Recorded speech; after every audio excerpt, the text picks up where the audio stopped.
The views and opinions expressed on this podcast are not necessarily representative of the coalition or any other entity. This content is intended for mature audiences only. Throwdown.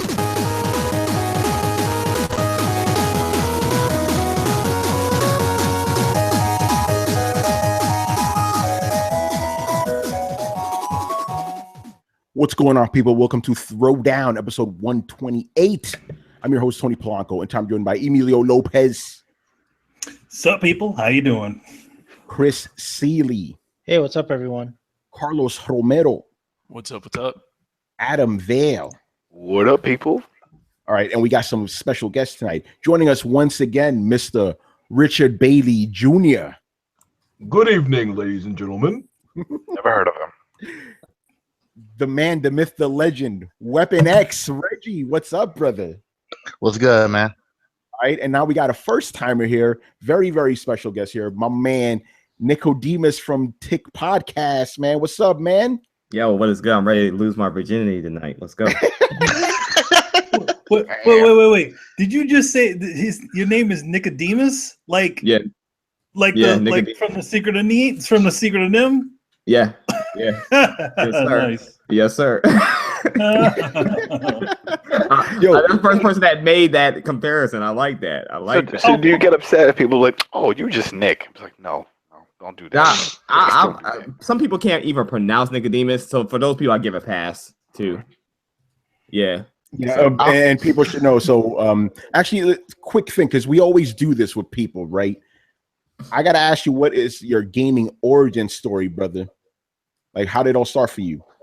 My gaming origin story? Oh man, it started with me with my mom and stepdad playing Nintendo, and they played Mario heavily. They would not allow me to play it because they were so into it, and so I didn't get to start really playing video games until Super Mario 3 rolled around.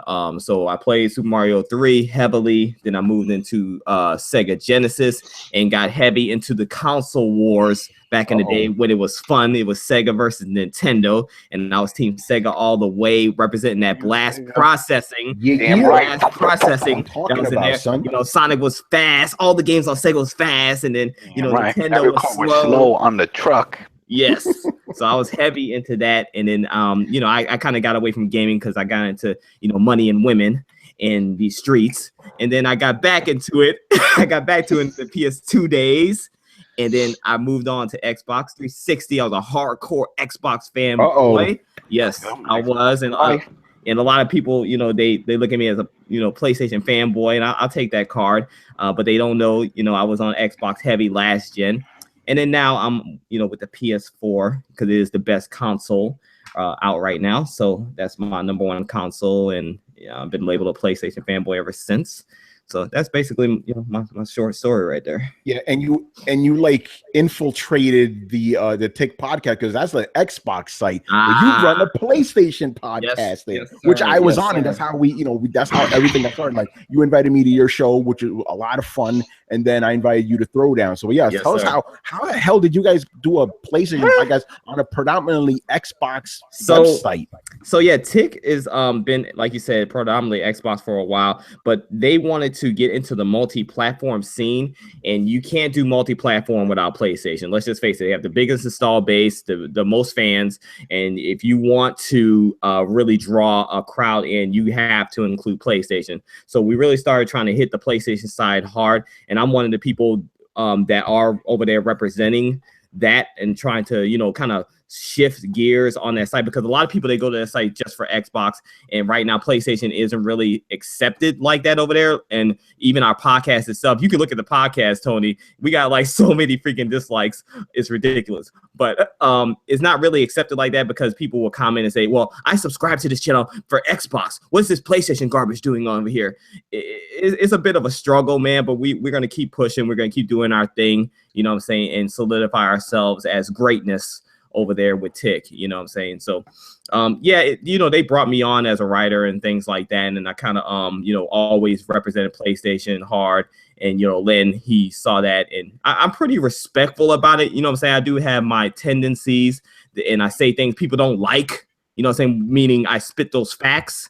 and people don't like him. But at the end of the day, he respected that, and he wanted me to head up the PlayStation side of things, and that's how I got to host a podcast and all this other good stuff at Tick. So there you go, man. That's what's up. And by the way, that's a great show you guys running. Like, I know you got a lot of haters there because Xbox are just like that salty motherfuckers. So, over here, I'll throw down. It's a safe space, man. You don't got to worry about that shit. You're cool here. We're multi-platform. We're multi-platform, but though we get accused of it's fucking stupid. By the way, hello, Brian. I see you jumped in here just in time. Say hello to the folks. Hey guys, what's up? Right, hey Brian, did you see that thing Torrance posted in that chat we have going? Oh my god. We'll talk about that after the show, man. Why was I programmed to feel pain? All right, anyway, let's get into it, man. So today is the day that a lot of people that bleed green have been waiting for, the reveal of the Xbox Scorpio. Now, this wasn't the big blowout everybody was expecting. It was just a bunch of videos. I don't know why everybody was expecting an event. It's like, Digital Foundry has the rights to this. What does Digital Foundry do? They post videos and write articles. So, like I did in my last video, I said that and I was right. So they did exactly what Digital Foundry does. They did a very exhaustive spec breakdown. And, Microsoft has been building this thing as, the most powerful game console ever. And from the specs of it, they're not lying. It really is, like spec-wise, it's very, very impressive, and they also showed, like, it wasn't a demo. It's just pictures of Forza Motorsport 6, right? It was just like upscale to 4K. Not really. It was ported. It was ported. And the thing is, one day port. Remember that was he said one of the 2 days. Like a 2 day port. It took them 2 days to port, but it was just a straight port. Like they didn't do any optimization to it, right? They actually did. They actually put in 4K assets. Well, that's the only thing, though. Like they didn't do anything extra to it. That is extra. I mean, if you 4K assets, but that's what they said in the video. They said we didn't do anything extra. We just put 4K on it. No, it's not that it's 4K assets means that means like textures and shit. Yeah. That's like that might even be be I'm models. just quoting Digital Foundry, man. No, you didn't. You're not quoting them right though. That assets are a big. It's a big difference than just making something 4K. What Tony is saying is that like there's no like extra effects and stuff. So like they didn't change like the AF or the AA or anything like that. It's just like pure, just like okay, take the game, put it in 4K assets, and that's it. Like no like new detail, no like new post processing stuff or anything like that. It still looks the same, just in 4K. That's what Tony's trying to say. Thank you, which is a fair point. Thank you. Exactly. So that's all we got, and obviously, we'll talk about the fanboy side of it later on. But I want to get you guys' thoughts, on this. But Nico, since you're I'm going to call you Nico. By the way, I hope you don't mind me calling you that. No, that's the name everybody called me. Nico Belli. Oh, come on! I don't want to call him. Oh, don't do that. You want to call him Nicodemus? Yeah. But anyway, since you're the guest here, man, what did you think of the Scorpio reveal, man? Yeah, so I definitely, like has stated before, that I do agree with how Microsoft did take it to Digital Foundry. I do respect them for that. That was definitely a hell of a move for them to do that, because Digital Foundry and fanboys, they've been hating on Digital Foundry. All of a sudden they love it. I guess now that Digital Foundry has revealed their precious Black Jesus, they are now hyped for Digital Foundry. But Digital Foundry is a trusted source. I've always respected them. So the reveal in itself, I felt like it was good. The specs, they were impressive, even though I didn't understand most of the jargon. Not gonna lie, I'm not gonna pretend like I'm some tech genius or anything like that. But I was impressed from the things I did understand. And as far as Forza running 4K 60 on the system and things like that. Overall with the tech and stuff, I was impressed. I don't think it was like this miraculous, overly powerful thing like a lot of people saying it was gonna be. I think it's more in line with what the Pro is doing. It's just a little more powerful. 33% more. That's what they said.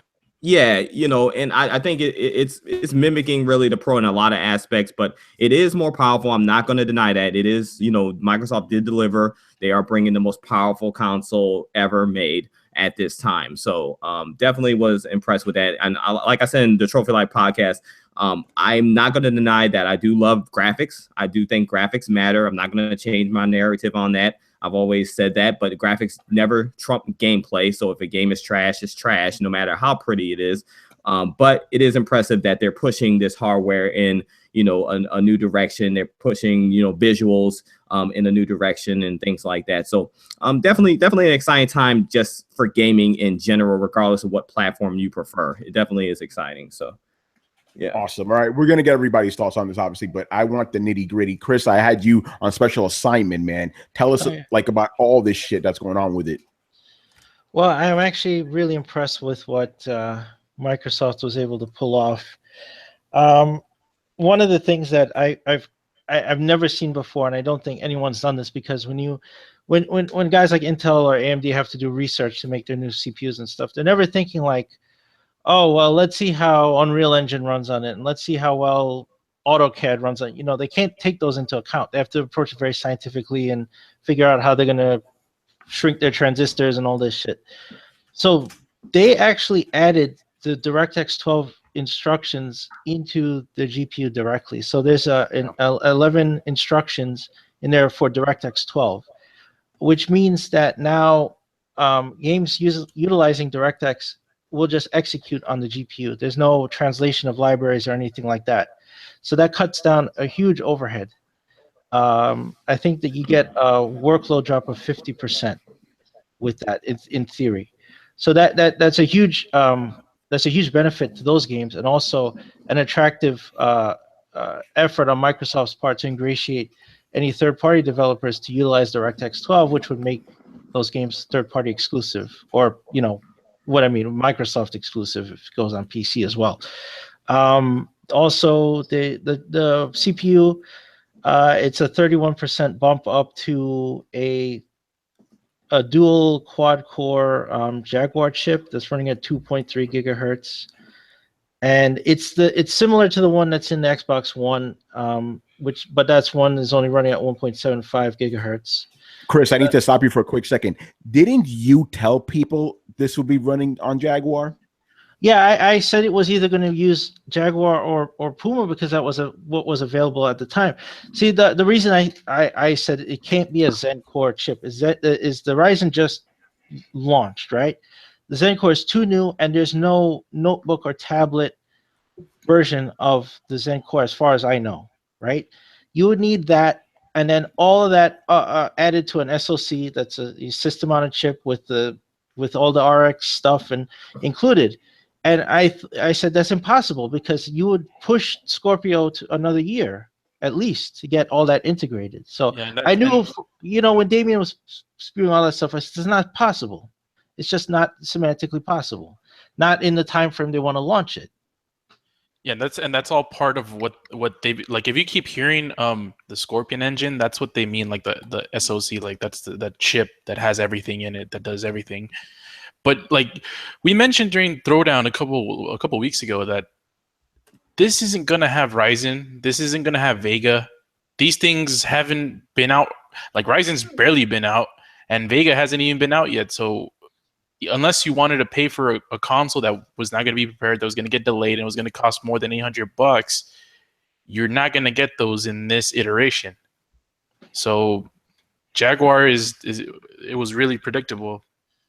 Yeah, it was obvious, but these guys were just running around saying, "Oh no, it's going to be Ryzen." I keep calling it Risen. It was stupid, but yeah. Anyway, spec. More on the spec stuff. So it's 6 teraflops, just like they mentioned. Chris, what's the other shit going on with it? You're the tech guy. I'm leaving all that shit to you. So just break all that shit down for us real quick. All right. So they were able to clock the compute units of their GPU to 1172 megahertz, which is I didn't like, even the guy at Digital Foundry didn't think that was possible, because even in the PS4 Pro, there's this clock that a little over 900 megahertz, and the ones in the Xbox One currently is 853 megahertz.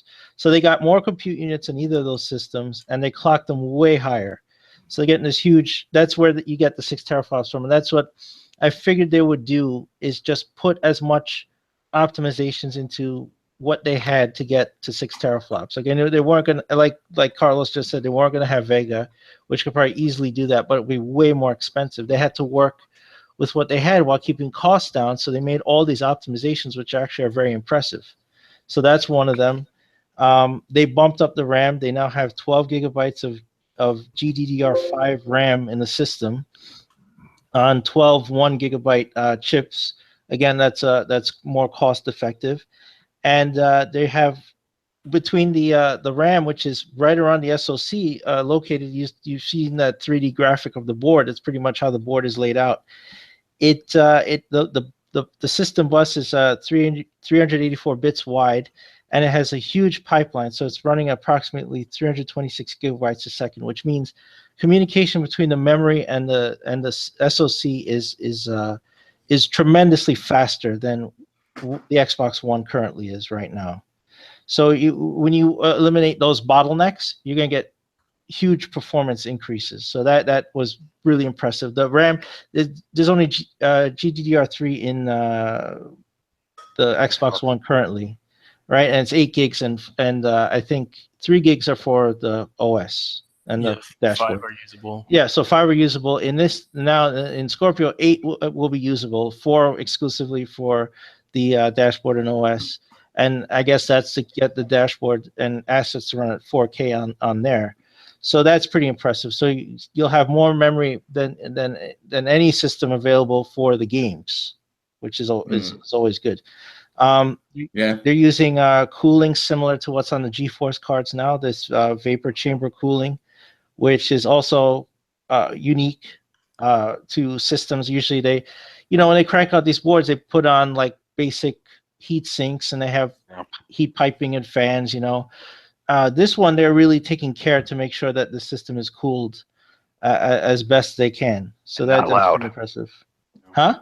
And not loud. They're trying to make sure that it doesn't become a loud box. Right, and yeah, I exactly. And so with all that stuff, that's why I was very impressed. I was very impressed with the DirectX 12 integration directly into the GPU, because that's software dictating hardware, and that's unheard of. That never happens. So that's pretty amazing that they were able to make those concessions, looked at how engines worked on the system, where the bottlenecks were, and then improve them. Not only improve them, but widen things enough that there's room to grow.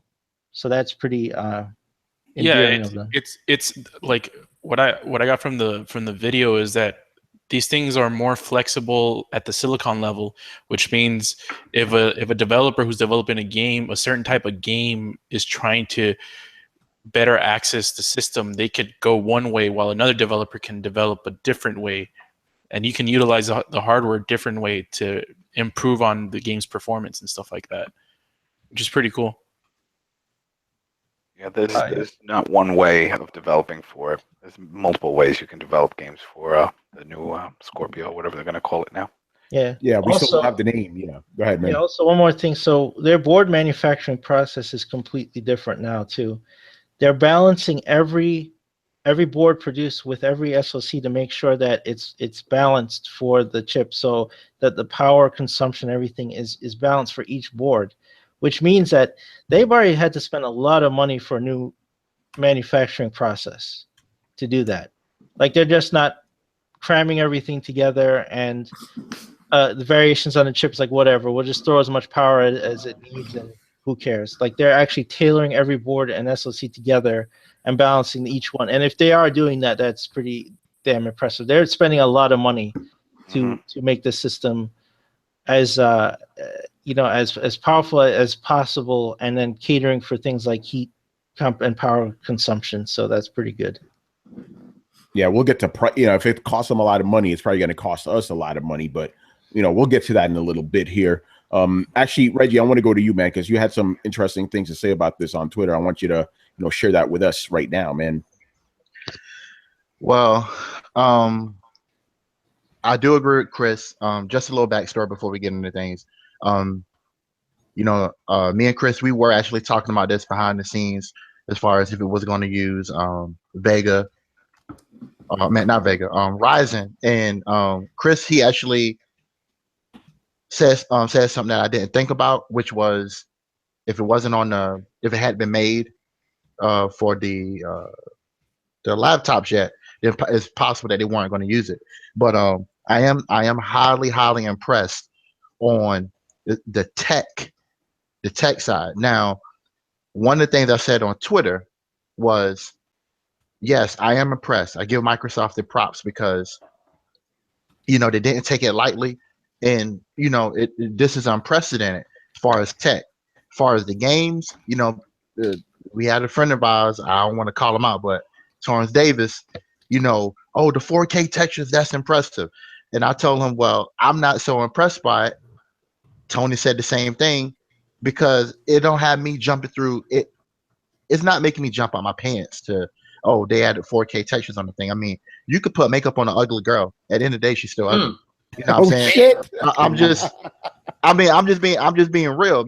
It's like, you talking about Halle Berry. You better stop talking about her. Don't go there. But Halle Berry's fine, man. Come on, you seen her with no makeup? I don't think so. Yeah. But it's like how I want to say it. I mean, I feel like now that they have taken this risk, that they're gonna have to. The games have to be equally. They have to meet that risk or exceed that with the games in order for this to be in order for it to be valuable. And although we won't see it to E3, that's one of the things that I think about. So, some of my tweets, they were taken out of context today, but all I was saying was, again, that I was impressed by the tech. Now just show me the games, because you can have a lot of power, right? But if you don't deliver the games, that's really gonna, at the end of the day, it means nothing. There's a story about the PS3. Right. Yeah. There's a story about the gazelle, the gazelle and the lion. The gazelle and the lion, both of them get up in the morning in the Serengeti, but in order for the gazelle, which is a less powerful animal, to beat the lion, he got to be quicker to the point. Case in point, I guess what I'm trying to say is, again, just because you got power, power isn't everything. That's only half of the story. Now, another thing, video that was put up by Eurogamer, and it was kind of being a little coy about it, about, if it's more powerful than the PS4 Pro. Well, it's a no-brainer. The numbers don't lie. I don't know why they asked that question. But, attention to the last 15 to 10 minutes of the video, when he was talking about, exclusives really matter, and look at something like Horizon Zero Dawn, because people are still impressed by that, even in spite of what Richard Ledbetter himself saw when he went to the Redmond Studios. He still mentioned Horizon Zero Dawn. So it's a lot to it, man. It's a lot to it. There's more that I can say, but I'll wait to spread out throughout the podcast. All right, I want to jump to Brian. As a resident PC guy, what did you think of the Scorpio? It looks pretty cool. I'm not gonna lie. The tech is rather impressive. I like how Microsoft actually reached out to devs and said, okay, how do these guys do their work, and then let's make them do their work a lot easier, so that we can get games a lot faster. So I like that developer focused approach. I'm more interested to see how it handles Xbox One games and Xbox 360 games, because the guy said that anything that runs on Xbox One will run on the Scorpio as well. So I'm into see how that would work. Will that mean that there's a pre-built boost mode like there's with the PS4 Pro, or will they be a day one Scorpion patch on some of these games? And also, will they be limited to some things what Sony said, where it's any game that runs on the PS4 Pro will not run at a higher frame rate if it's multiplayer? Will they have the same limitations as that? I don't know, but that's what I'm interested to see. Well, Brian, they do have a mandate. Their same mandate as Sony. Microsoft has the same mandate. Oh, brilliant! That's lovely. Oh, you mean the system parity, right? And so in Microsoft's case, the parity would be with Xbox One. And remember this, because in case people get it mixed, multiplayer experiences will be the same across the board. So even if the game runs at 60 frames a second on single player on the Scorpio. It's not going to run at no 60 on multiplayer if it isn't running 60 on Xbox One. So keep that in mind. It's going to be parity all the way, you know. And that's why I said before, I'm like, the Scorpio is very impressive tech wise, but it might be held back by the Xbox One, which they still need to make games for. You know, so that's going to be an issue right there, you know, like again, but the Scorpio is for the guys who want the 4K and all that other jazz. But, you know, as Phil Spencer said, it's not going to be their main selling console. I know there's guys out there that expect this thing to be, you know, it's going to close the gap with the PlayStation. No, it's not. No, it's dominant. Don't worry about that, you know, but it's going to be good for the guys that want that extra juice, you know? And I think it's good that Microsoft is actually doing that, but at the same time, it ain't going to be like destroying the whole world like these guys predict. I know there's dudes out there saying, oh, that's it. Everybody's going to be selling their PlayStations now. Come on, bro. Get out of here. For what? I mean, the thing is, we're not seeing. It's all about the games. People want to see again. It's about the games. It's like consoles, not the specs. Exactly. Manny, go ahead, jump in here, man. What are your thoughts about this? Again, I'm very impressed. I'm surprised that Microsoft figured out now that they wanted to put to attach the DirectX to their CPU. I mean, they've been using DirectX for how long? I mean, the box is literally called the DirectX box. That's the full name of it. I mean, so I'm surprised that finally now that they put it on there. My only worry about it is like, okay, so let's say we go to the next version of DirectX. So does that mean we have to do some sort of weird firmware update on the CPU, or how does that work? 13, man. Yeah, Chris, how would that work? No, when you hard code that stuff, you have those instruction sets on the CPU. You can't just update them. You'd have to fab a whole new chip with DirectX 13 or 14 or whatever. Wow. As long as they can keep utilizing that instruction set, those somehow in the next version of DirectX, or combine them somehow, and then you'll be okay. But other than that, no, you need a whole new fab too. Maybe I'm guessing maybe that it would be like obviously between the DirectXs, there's probably a lot of things that are the same, like they use certain sets over again. It's just certain other things have gotten improved, and maybe that's what it is. Those 11 things that they put onto the CPU are probably the constants between current versions of DirectX, maybe, right? Yeah, it does make a big difference in performance right now. And yeah, they could add more to the next DirectX and go, shit, we can't utilize that on the GPUs. But what they did now, I mean, it's not just them. Nobody does this, right? Nobody puts like a library of stuff and adds it as an instruction set into a CPU or GPU. And the only guys who could do that is either NVIDIA or AMD. If they want like physics encoded or whatever, NVIDIA can do it because it's theirs. But Microsoft doesn't make chips. They don't make that kind of hardware. So for them to dictate like, yes, we need to work backwards. We need to look at the software. We need to include that stuff and make it as processor friendly as possible. That is unique. That may change the way that consoles are designed from now on. Yeah, well, Chris. Going back to the dedicated hardware implementation of the DirectX 12. You know how they said that they were saving a lot of processing. Like it was more efficient for your processing on your CPU because you have those instructions set on a dedicated hardware. Yeah. Like I don't know if that's just like jumbled to sound impressive, but it said, I think he mentioned like it's like, oh, it's thousands of instructions. But I'm like, we've been living in a world where we have chips that do millions of instructions per second for decades now. How like impressive does thousands of instructions sound right now? Like I don't know. Well, it is impressive. So I'll put it like this. So we're dealing with x86. So you have already a complex instruction set that you can do all these advanced calculations with one instruction, right? But you can't. Each DirectX thing that would be boiled down to, basic assembly or whatever would need thousands of those to do one thing that it needs to do. That's what he's saying. So if you just have it as an instruction in there, it's like, well, I need this shading, and you just call the shader from the GPU, and it's just one instruction. You saved 3 orders of magnitude of time to process it, right? and so that all adds up over time. So if versus millions of instructions versus hundreds of thousands of instructions, that you cut down in cycles, and it starts adding up. Over time it builds up. That's where getting that performance boost. So and this with reduced instruction set, like what the Switch is using, right?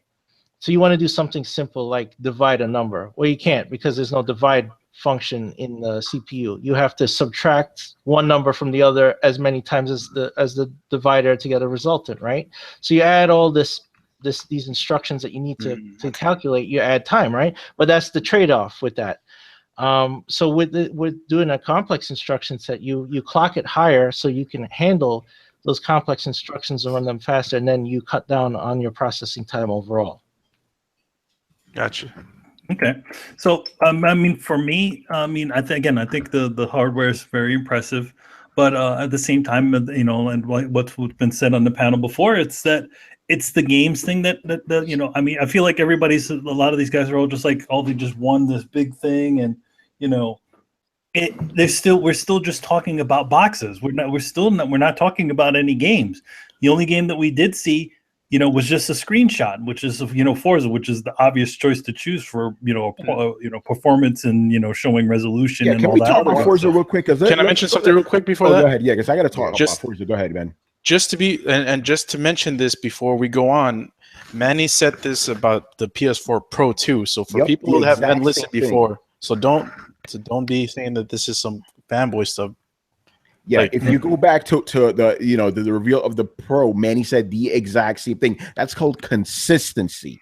Can I say something real quick? Oh yeah, go ahead, man. To touch on what he was saying, I think the reason why everybody's focused on this hardware and really not even thinking about the games or mentioning the games or basically saying don't worry about the games is because I think that Microsoft and its fans alike figured that the reason why they had such a stumbling block is because of the lack of power. I feel like that now that they feel like they've gotten the power situation under control, I feel like they feel like brighter days are ahead and that they can kind of continue to take their time with the games and things like that. I feel like they're really going to rely on third party, because I feel like they feel like PlayStation was such a success because of Resolution Gate and that the third parties look better on that. They got a lot of press for that and all that. So I feel like now they feel like they've gotten over that hump and they can ride that third party wave, and people are going to be attracted to that, Here's the thing. But again, the time has shown that power means really nothing.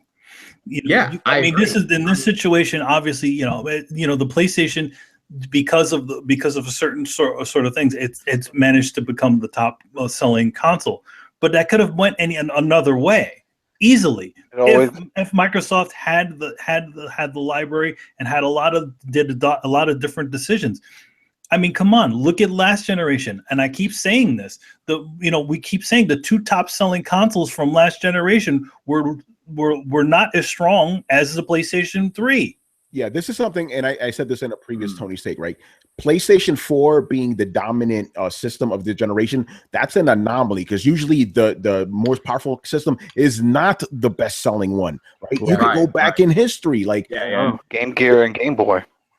I'm telling Game Boy, exactly. Even the Nintendo, right? NES was not as powerful as the Master System, right? What blew it away, right? Come on. Like, I know Super Nintendo was more powerful than Sega Genesis, but most of the time, right, the least powerful system is actually the top selling one. Go back, right? PlayStation 2 destroyed the Xbox and GameCube, both of which were superior, right? The Wii killed the fucking 360 and the PS3. Yeah, exactly.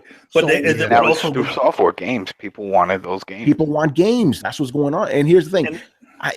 Nico, I want to jump on something you said real quick because it's interesting. You said that Microsoft and its fans think that maybe if they had the power, they would be equal. I could see where you're coming from, but at the same time, I'm gonna have to kind of disagree because even if you had the Xbox One be comparable to what the Xbox One S is, right? What it probably should have been at the beginning, right?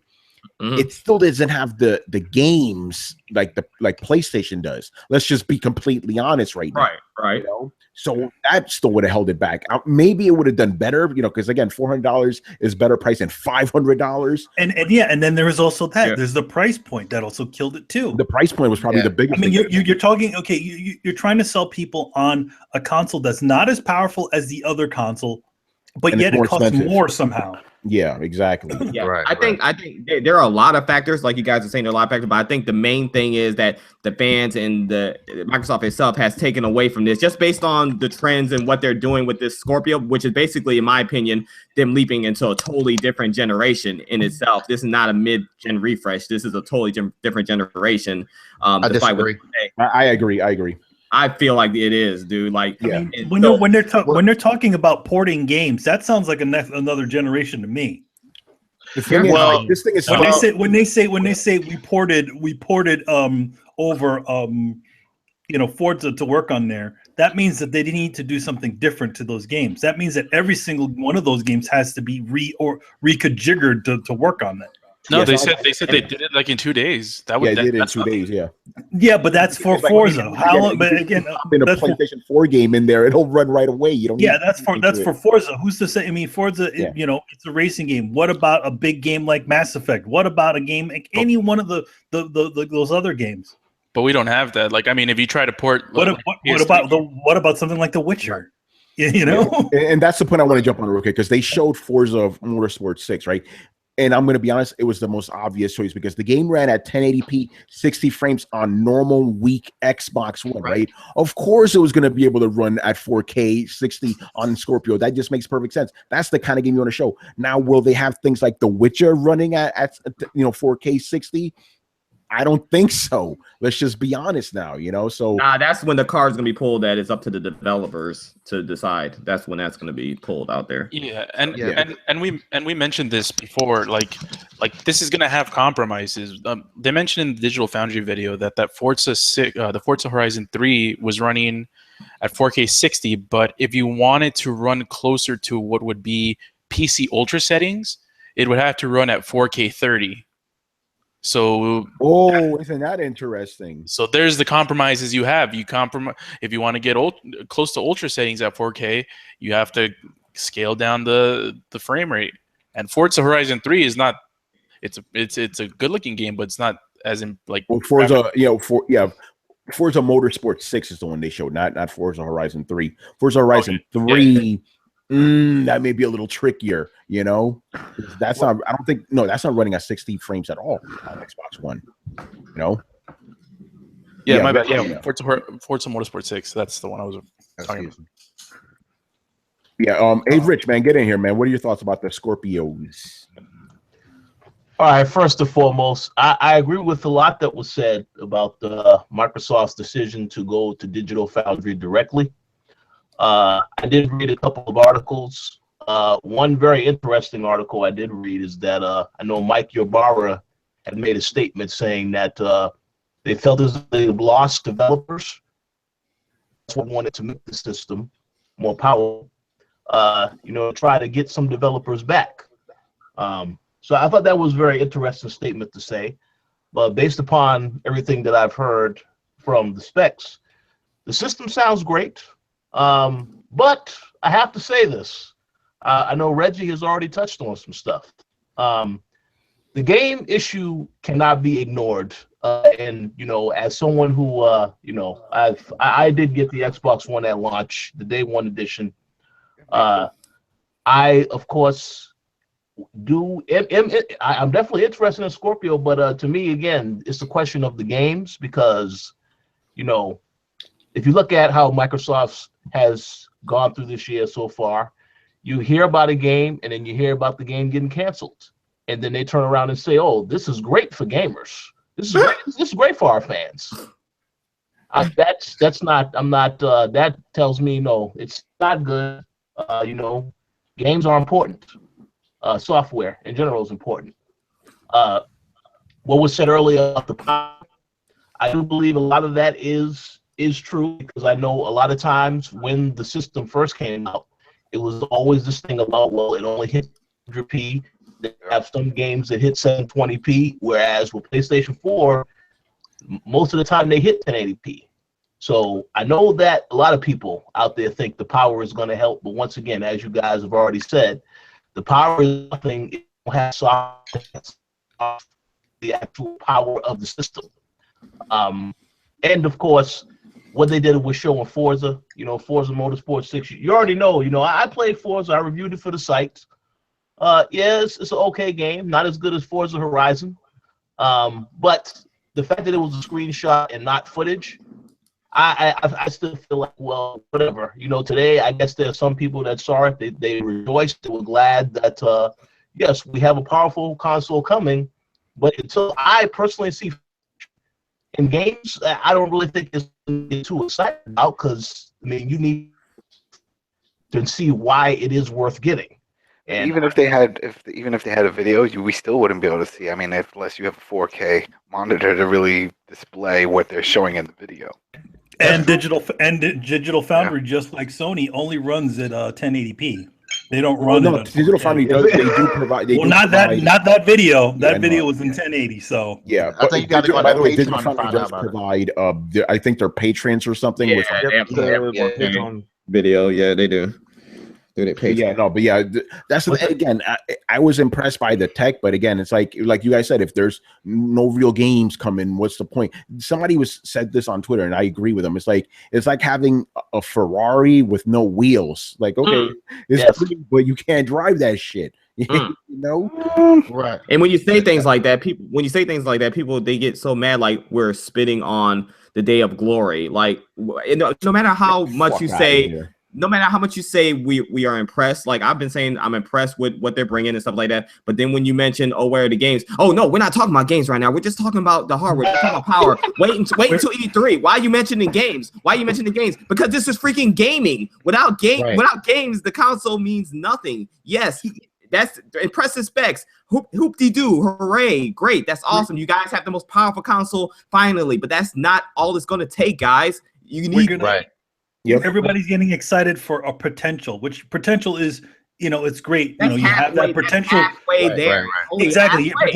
Exactly. You have that potential, but where are the things that will prove to people that this is the thing? We'll find out at 83 or whatever. We'll find out at 83. Yeah. Essentially, exactly what we talked about. Like we're talking about. By the way, hello, Brett. Hello. That sounds like a shit talking comment. I don't mean that in that way. What I mean is like, we're just going to be getting the same games at a higher fidelity. Like, so what is exactly people are waiting for?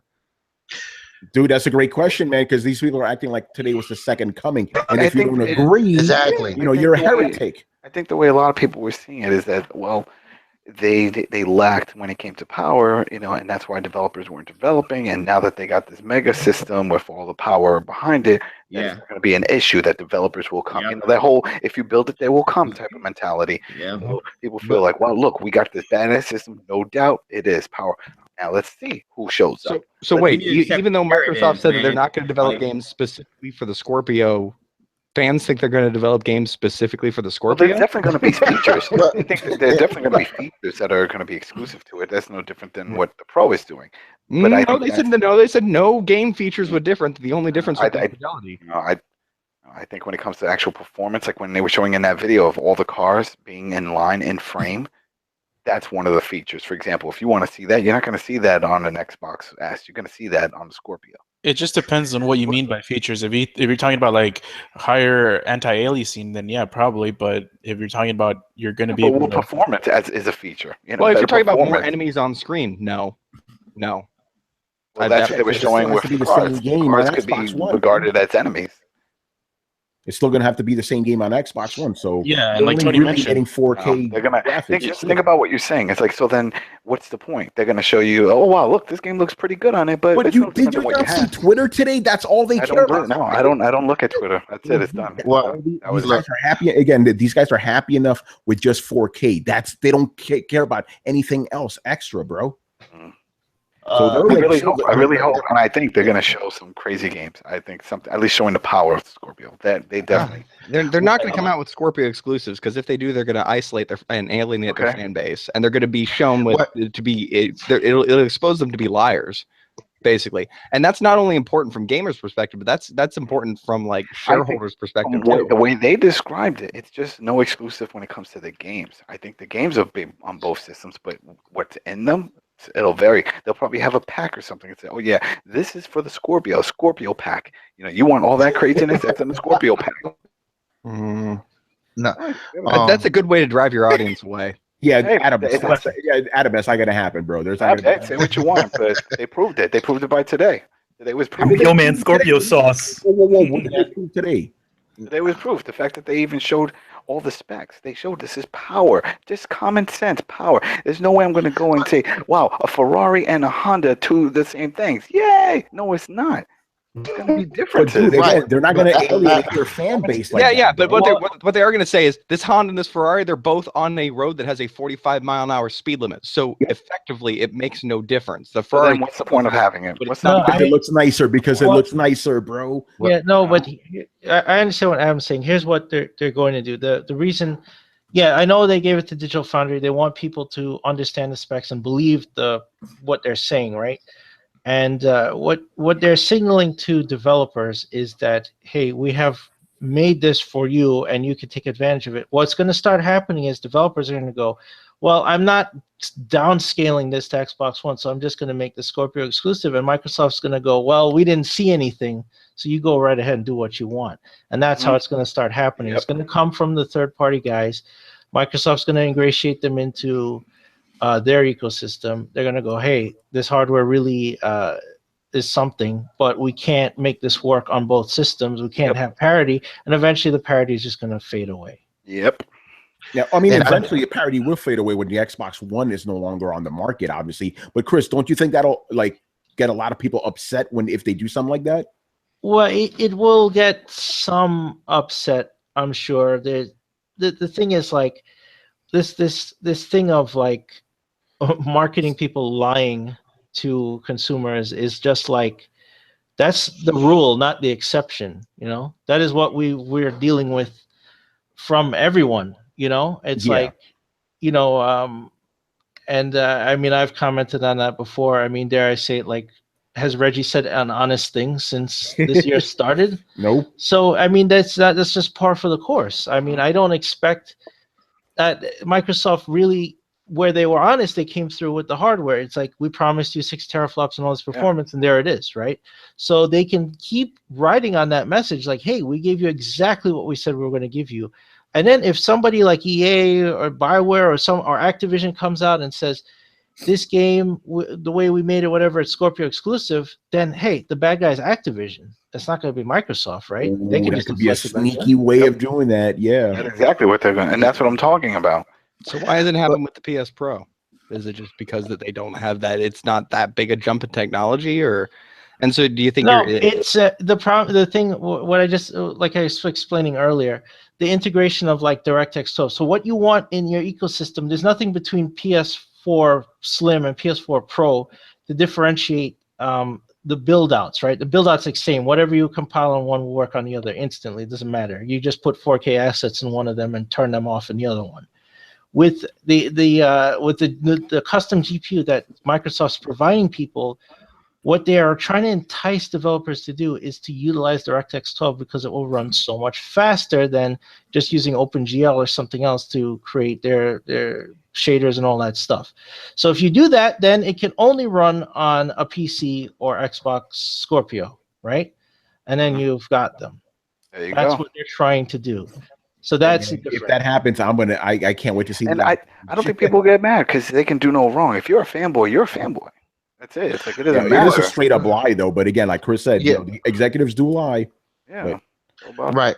And you know, that's the thing that I'm most afraid of, because you don't want a situation where they're fracturing. So let's say I got an Xbox One, Richard got a Xbox One S, and then you, Tony, have the Scorpio. And and we're looking at it, we're looking across the board and like, well, dog, your game is doing way different stuff than mine is doing. So it kind of like, well, dang, now what do I do, right? That's the thing. So and that's why I said that. Yes, I can see. That's why I said I disagree with saying that. Okay, it's a totally, they're going to a totally new generation because they're still being. I feel like just me personally, in my opinion, I'm not influencing anybody, right? But I just still feel like that the the Xbox One because it's there and they have to build for it. That's going to be the thing that's kind of holds it back. So when the line is drawn, whatever the next generation is going to be, as far as consoles, I feel is gonna have to be separate, keeping everything in mind, but it'll be separate from what was there. They won't have any strings to really. Nothing will be attached to them, if you get the drift. If you know what I'm saying. That makes sense. They're not restricted by parity. Right. Right. And I see, like with these systems, it's a lot of, okay, well, there's a mandate on it and it got to do this. And I feel like, man, if you look at Scorpio, I said it myself. I mean, potentially, yeah, what they did is, like I said, again, is phenomenal. But I said, look, if a rising GPU was in that sucker, then I was like, oh, hell yeah, that's the next gen system straight up. Ain't no ands, ifs, or buts about it. But I mean, it's not that. But I mean, this isn't a next gen system. And I know I'm a little late to the party, but let me tell you all why this isn't a next gen system in terms of business strategy. Like, if they, and I understand that they may do a version of iterative consoles where, you know, like, this is going to be the lowest SKU of their next generation. But here's the problem with that. That means that when the next generation does officially roll around and we actually start seeing the differentiation of games and developers making new types of games for, you know, first of all, Sony's going to respond by putting out their next generation console. And so then we have the question of, okay, was Microsoft going to ride the Scorpio and have a console that is 2 years or whatever further behind in development, which is going to put a serious power differentiation between the two? Or are they going to release another console at that point and simply say, well, the Scorpio was for our elite members. We never really expected it to sell that much. Oh, by the way, keep in mind that they said that they don't expect it to sell that much. So I don't really see that as a huge incentive for developers to develop for the Scorpio, exploiting all of its power when they have such a smaller install base. There's a reason we see so many multi-plat games. And I don't think that, yeah, you're going to have Crisis every once in a while with somebody wanting to flex a little bit of muscle, but unless Microsoft is funding a game specifically for the Scorpio, in which case they would be funding a game to split their user base in half and probably not make the money back required for development, because again, the user base just isn't there. The install base isn't that big, nor do they expect it to be.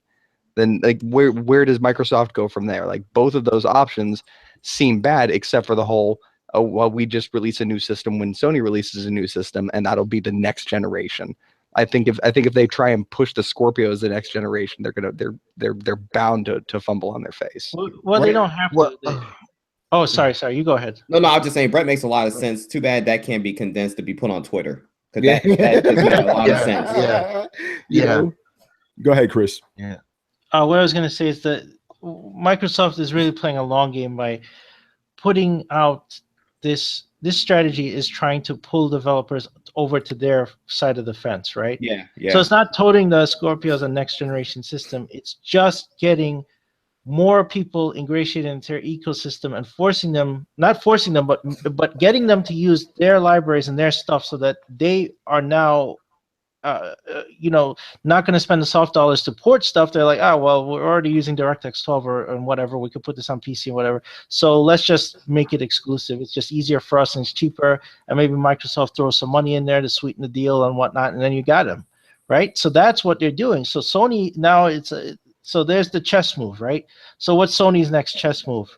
Either you throw power at everyone in the next iteration, or you offer them something else that can trump that kind of GPU and stuff expectations and pull developers back to your side of the fence, and then give them something that makes them exclusive to PlayStation.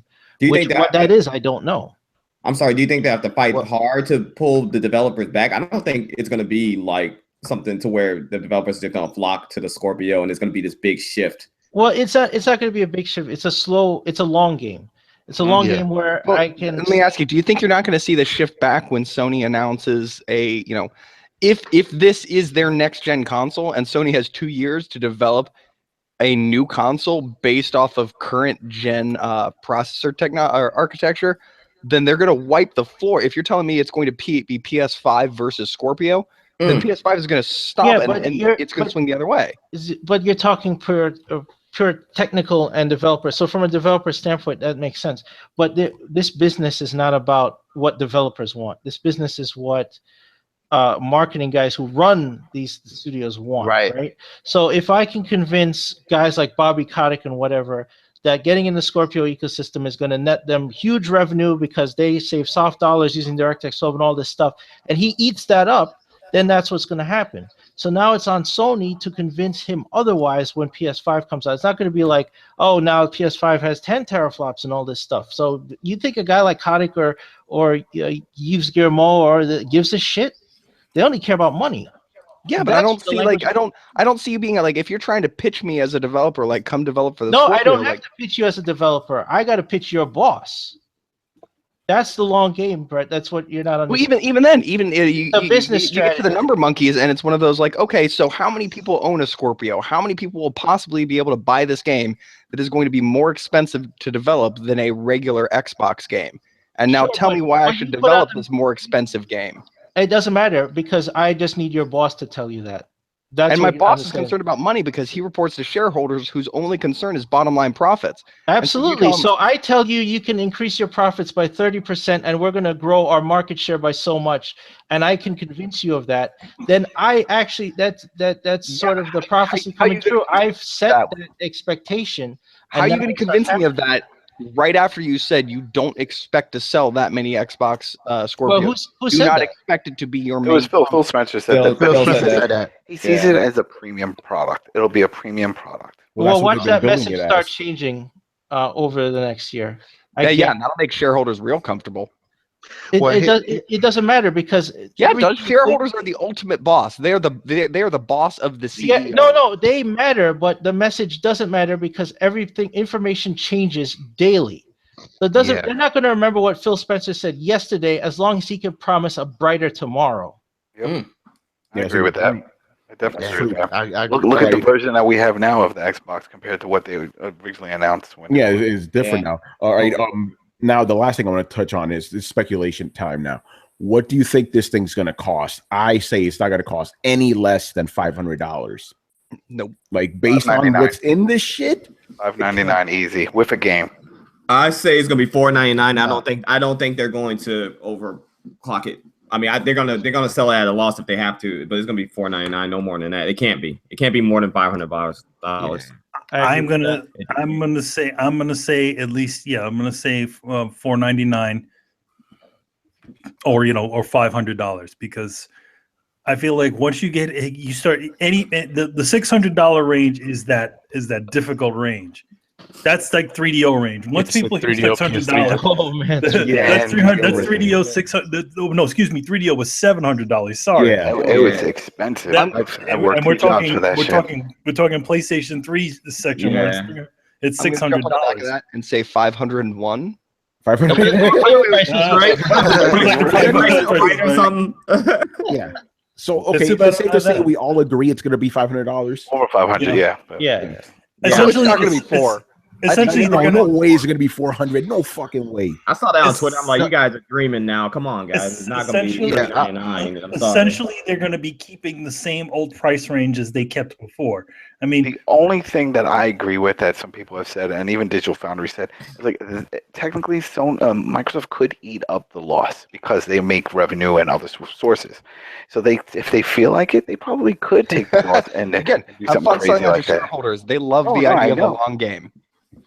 So I don't think they're going to do it though. I think it's going to be like $500-600. Yeah. I don't think Microsoft can afford to take that big of a loss. Here's my question to all of you guys. Like, some people like to spend a lot on something.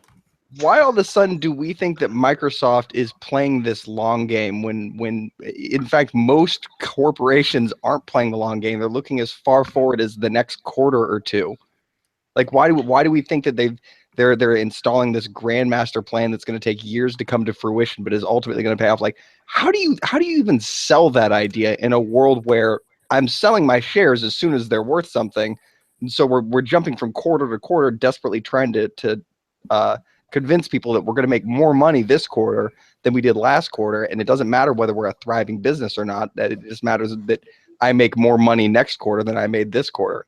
Or because Xbox is a very small part of Microsoft's business. Yep. So when you answer the shareholders and you say, well, we have enterprise clusters and we have Surface and we have Windows and we have Office and we have all this stuff. Oh, and by the way, we also have Xbox. Like, shareholders are looking at a lot of stuff. And most of them, I guarantee, are old men who don't care about gaming, right? So as long as you can pad everything out with, look how well Windows is doing, and we make so much stuff off of our enterprise business, and we make so much of this. But oh, and by the way, Xbox is doing great in their Scorpio, and those like that size. Oh, wait, we're making money. See, that's the part with a global corporation that is so widespread and has so many products. They don't need to really. Xbox can just kind of host a little bit, or even if it has a marginal profit, it's a bonus for them, right? Okay, that's an argument I'll accept. I can see them taking a loss in the Xbox division as long as they're making it up in other divisions. I mean, I can see that's kind of what they've been doing before. Yeah. Well, that's why I'm saying, like, I can't argue with that. They've already been doing it, so okay. I mean, didn't they just say that they only just recovered? You know, like a few years back, they only just recovered from the Xbox 360 burn. At the end of the life cycle, they wound up making a profit. I want to touch on price real quick, just a few things. Okay, so like you guys, I do agree that I can see the price being $500 or anywhere north of $500, but I think that $499, $500 would be the sweet spot, and to me that does make it, you know, a premium price console. But here's something that I saw today on Twitter. I forgot the guy's name, but he always does the look at like the crunching numbers and business side of things, and he said Michael Pachter. No, not Michael Pachter. No, it's another guy. I forgot his name, but he was saying that, you know, potentially Sony and Microsoft, they're releasing a niche within a niche, whereas maybe this high end console isn't for me, but it's there if I want. It's there if I want to upgrade to it, and he said that there's an opportunity missed with the casual audience, because the casuals, like the hardcore, they're gonna buy it no matter what, right? But the hardcore is only a small percent of what makes up the total sales of these units in the games or whatever, right? Now, when he said that, I thought about it for like probably about 10 minutes, and I said, you know what? There's an opportunity there for Sony to actually make the PS4 Pro a not a niche, to bring it out of the niche market into a mass market price point. And what I mean is, if the Scorpio comes out and it's $499, right? Now, me and Rich said it today on the React podcast that Sony may not necessarily have to drop the price, but if you look at what AMD has done with their graphics cards, you have the low end graphics cards for those people that they want to play in 4K, but maybe not the high end 4K, right? So they price at a mass market price, and then you got the high end graphics cards for the people they want to take it to the extreme, right? I feel like if Sony were to actually make a move and bring the Pro down to 350, that would be something like they will kind of. I don't want to say change the game with that, but that will even make the hill harder to climb for Microsoft, so to speak. So you're talking about changing the perception that the PS Pro would almost be your default system, but you also have a bargain option as well. Right. Because that's the thing I'm looking at, because eventually the price of the Pro will come down. It'll come down quicker than what Microsoft is doing with that, because by all accounts, with at least with Sony, the performance is pretty much consistent across the board. The Scorpio with Microsoft is the one that right now that has, if you want the higher frame rate, if you want something that's better than the OG PS4 and the PS4 Pro, that's the system that you go to if you aren't excuse me, if you're not planning to build a rig, right? That's an option. And when I say build a rig, that means that you a gamer rig. Which, side story, I've seen some people, I won't say no names, that was on Twitter, and I'm sure Tony's seen them too, that they had beefy rigs and they was contemplating getting a Scorpio, and I'm like, wait, why would you go backwards? You're already got an Xbox controller. It's for the ecosystem and exclusives. That's the only thing I can think of. But we know the exclusives come to PC, so I don't know. Yeah. So we always get those stories. It's like when new hardware comes out, there's always a group of people that say that, oh, I'm gonna get the new console because it's cool. It's like that always happens. It's a thing. Hardware excitement. So, some people. I believe that when I heard it about the Switch, because I was like, okay, well, it does something completely different than, if you've got a big beefy PC, you're kind of filling the other end of the spectrum in there. That I understand. Even saying like, hey, like I just want to have, a base PC PS4, so for online play that's nice and secure, but then I got my big beefy rig for my narrative experiences that I want to crank up to 11. Like that I can understand, but like the difference between a fucking Scorpio, like even price point wise, like, dude, just invest a little time and like $200 more and you'll get something that runs head and shoulders above Scorpio. Yeah, that's true. Yeah, and that's another thing I have brought up too. Is that okay? Now you take a person like me. I'm a family man. I got a wife and kid. I just not too long ago bought a 4K TV, and I got the PS4 Pro because it was the first. Hey, business 101. If they got it first, most likely I'm gonna go there to get it first. I'm not gonna wait on nothing if I can play it now, right? That's just me personally. Now, the thing I know, Tony, a while back, I don't know which episode it was, but he was talking about, that he didn't agree with the whole iterative console thing, and now kind of feel like it's kind of coming into a picture where you don't want anything like a cell phone where, okay, you got a new phone every year. Not to say the console is going to come out every year, but just follow me on this for a minute. If I got this phone and I got a 2-year contract, most likely I'm gonna stick with this phone. I have no, even though I make a pretty good amount of money, I'm not the person that's going to go out and say, okay, well, I just bought this Galaxy phone, but a new iPhone came out, so I'm gonna go get that too. Or the GS8 came out, so I'm gonna go get that too. And this darn near in the same year, I can't justify upgrading like that if I can get all my experiences on the same box and I'm comfortable with just playing what I have and then just waiting later on. So I think that's something people think about too. Yeah, but again, you don't have to buy. I said this on the last episode. You don't have to buy these iterative consoles if you don't want to. Again, every game that's going to be on Scorpio, you can still play on your regular Xbox One, so you're not really missing out. So right. So I gotta ask. I'm looking at the specs on it's got to be just console gamers that are excited about these specs. Oh yeah, it's made for console gamers. No. Okay, here's the thing I don't understand though. Console gamers generally don't know enough about specs to know what they fucking mean. And exactly. If you really dig into this, you're like, wow, this is really not impressive. Like, it's got 8 cores clocked at a whopping 2.3 gigahertz. And it's got 12 gigs of DDR5 RAM. Oh my fucking god! Everyone on Twitter is an expert right now. So yeah, everybody. Yeah, everybody is. Dude, that is literally less than $100 worth of memory. Look, all people needed to hear, really, guys. Bottom line, all they needed to hear is that it's more powerful, confirmed, more powerful than the PS4 Pro. That's all everybody needed to hear. That's all they care about. Is it more powerful than PS4? Good. But then they want to point out the specs, but not compare them to computer specs. Let me say this: they've been waiting for this since November of 2013, guys. Oh shit! It's been three long enduring years. It's been a struggle, Nico. It's been a struggle, man. So hold on. So Xbox Jim Crow laws have been lifted, man. The struggle is over. So wait a second. Rich, go ahead, man. So I have a question based off of what was just said. Yeah. You said that the fans have been waiting for this console, the people who said that they are hardcore Xbox fans. So I would like to ask this question. Are the same people who didn't buy and support any of the games that have come out on Xbox One so far actually going to buy the Scorpio? That is a good, excellent question. I don't think so. I'm not trying to be funny. I really don't think so. I don't, because it's like Manny says, these guys buy the boxes, but then they don't buy the game. Yeah. Everybody's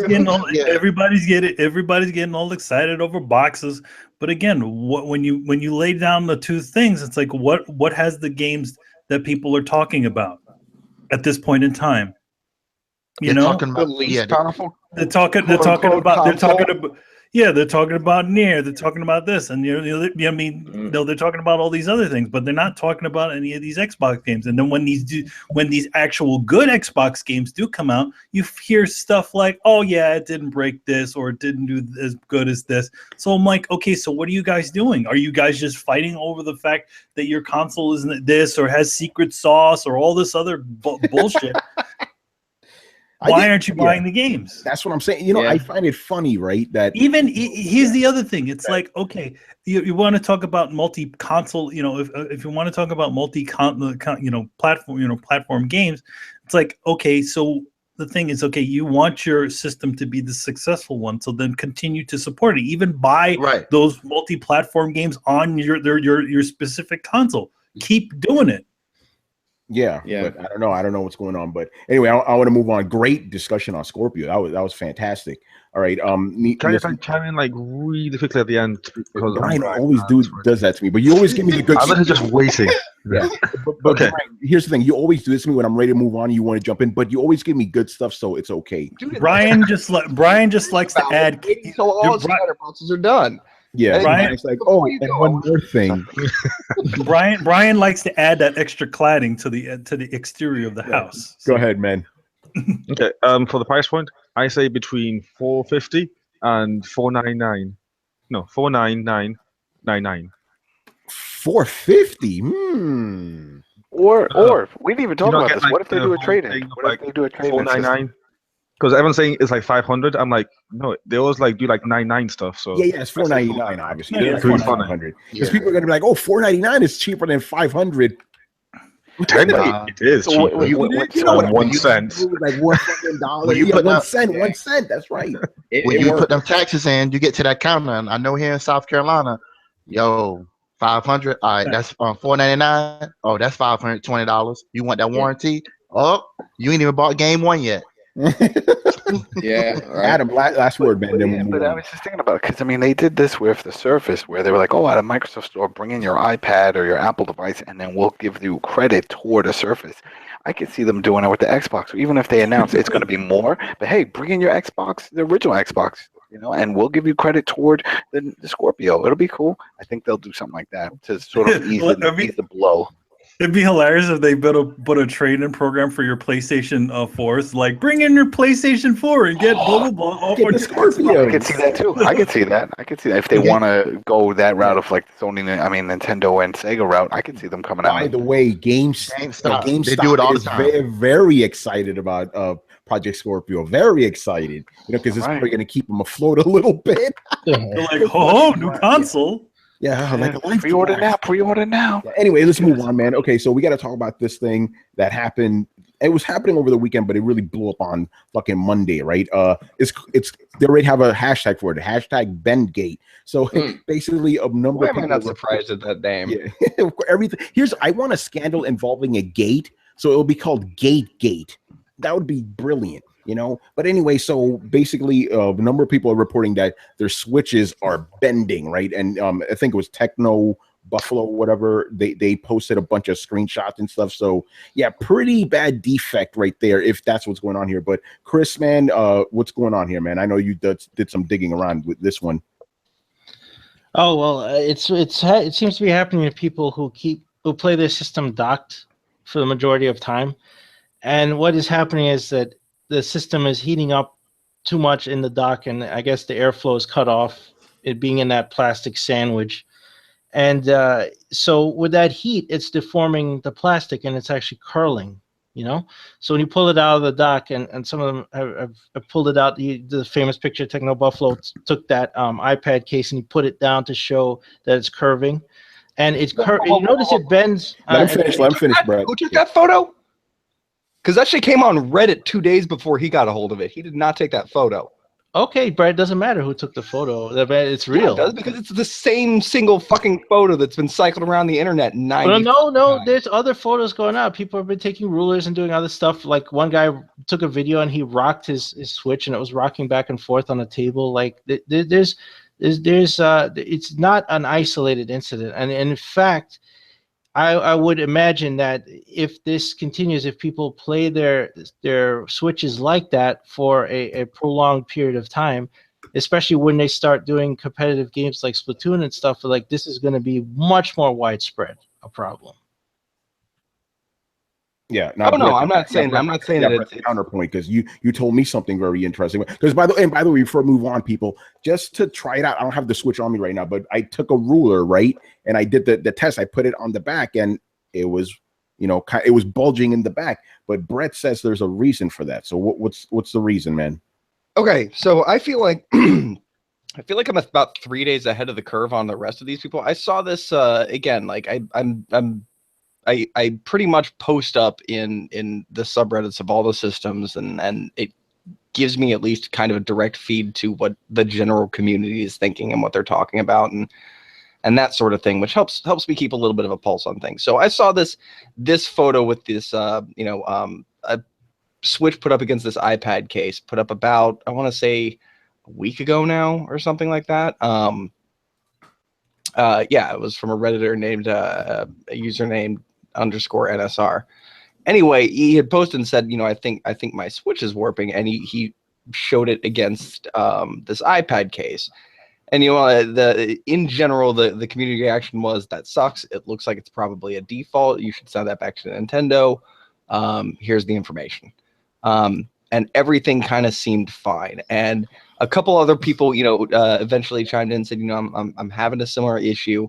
And as a community, they got together and pretty much decided, like, these seem to be isolated incidents. We're not saying anybody's a liar or anything like that.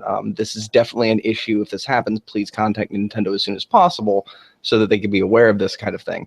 However, since then, I have watched it explode, and the same crop of pictures are popping up over and over and over again, which leads me to believe that this is as widespread a problem as these clickbaity articles want you to think.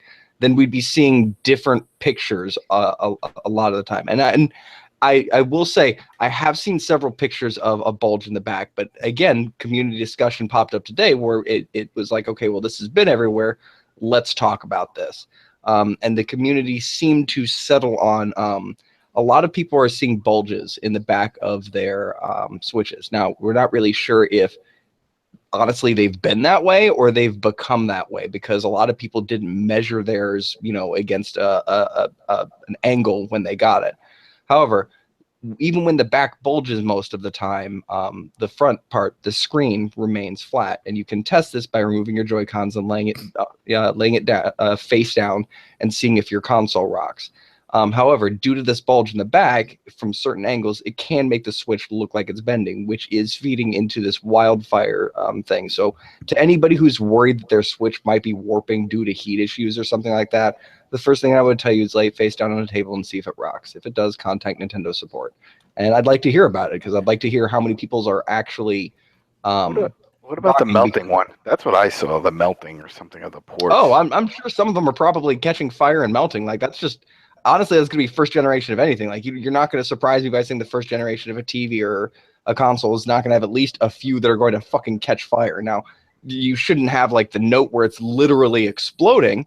Then you have serious problems. But yeah, anything is going to have defective issues. The question is, how widespread is the actual issue? And that's what a lot of people are trying to figure out right now. But I'm not convinced by seeing the same three, 4, 5 pictures on the internet over and over and over and over again, especially after I've already seen them. This doesn't seem to be a widespread issue through the forums, and that's generally where you're going to hear people, bitching the most about this. So I don't tend to think that this is as big an issue as a lot of people think that it is. But like I said, we don't know whether the bulge is something that's always been there or something that's not been there, that something that varies from model to model, or maybe even production facility to production facility, or if it's just a catastrophic failure, or if it's swelling up and eventually going to explode. Like, we don't know any of the answers to these questions yet, But if we're talking strictly about is your Switch bending, there's a very simple way to test that, and it is not by measuring the back with an angle or a ruler. It's by laying it face down on a flat surface. Is yours bent? Yeah, no. and just to clarify, I did put the face, I put the ruler on it. That was fine. It was just the back that was wobbly like that, But again, and I was worried because I leave my thing in the dock all the time. I leave it charging all the time, and I was like, oh shit. Like, because again, the Switch is such a like shoddily designed system that this stuff didn't surprise me if there was true. I'm like, oh fuck, here we go, And also, Chris, you and I were talking about this, how Nintendo rushed this thing to production. They could have used that Tegra X2. They went with Tegra X1, even though it like disperses heat like a lot. It runs a lot hotter than the X2. So issues are. I mean, and even when you play it, it's like, damn, this shit is fucking brutally hot. So I don't know, man. It's scary either way. This could be. Don't you know that you're supposed to play your Switch on a roof? Yeah, during a drinking party with some ice next to it. Yeah. Well, also, like, there's tons of questions. Like, what if the thing is, overheating or heating up just to the point where in handheld mode that a slight bit of tension over time slowly bends it. Maybe it's not the dock. Maybe it's people who you don't know. And I'm not defending Nintendo and saying like the system isn't defective. Or I'm just saying we don't know even if it is defective, we don't know enough to know exactly how it's defective yet. But here's the one thing that I do know, and this is why I think it isn't a big deal with a lot of the people that I've talked to. Microsoft or Nintendo is the one company that they'll replace and fix your shit. Like you pretty much don't have to worry about them. Like you can even if you crack your screen, there's a good chance that they're going to send you back not only a fixed console free of charge, but a little bag of swag just for your trouble. Like. They do have remarkably good customer service. So, did you ever send anything to them? Hey, Chris, can you verify that? Do they have good customer service? I will say, like, I've been in the customer service in Redmond. I've seen it, yeah, and they are good about fixing stuff. I mean, when the people are swinging their Wii remotes into their televisions and stuff, and they made the silicone cover. And the straps are free I think they're still free. I think you could still go and say, I need a strap, and they'll give it to you for free. So they are good in that respect, that they will support. By the way, they also had lifetime guarantees on most of the consoles as long as they had the parts. So you could literally send your old Nintendo in if they had the parts. And they would fix it. I've seen, I remember when I took the tour, the first time I was there, this guy showed me a DS that was literally folded backwards. And the letter just said, my kid sat on it. And they're fixing it, right? Like, this is totally user error. This is less an irresponsible kid literally folded this thing backwards and snapped it, And they've replaced it, So I can't knock that. Yeah. Oh, by the way, and I only say that in contrast to the whole red. I think the Red Ring fiasco put a lot of fear in people's minds. And actually, honestly, the more that I think about it, honestly, like. And this sounds, I'm unintentionally praising, I guess. Like maybe Nintendo is the exception to the rule. Like I just went monitor shopping with a buddy, and this is why I'm not on. This is why I'm like blah to the specs on the Scorpio, because we just built something that's we got the new Ryzen chip, we got a 1070X in there, you got 16 gigs of DDR5 RAM, and like the thing wasn't even that expensive to build. So, however, when looking into a lot of things like it's shocking how many monitors, how many pixels are allowed to die before a system is considered, defunct. Like you could have a cluster of 12 pixels out in the center of your screen, and there are some companies that'll be like, yeah, it's just manufacturing difference or manufacturing variation. So,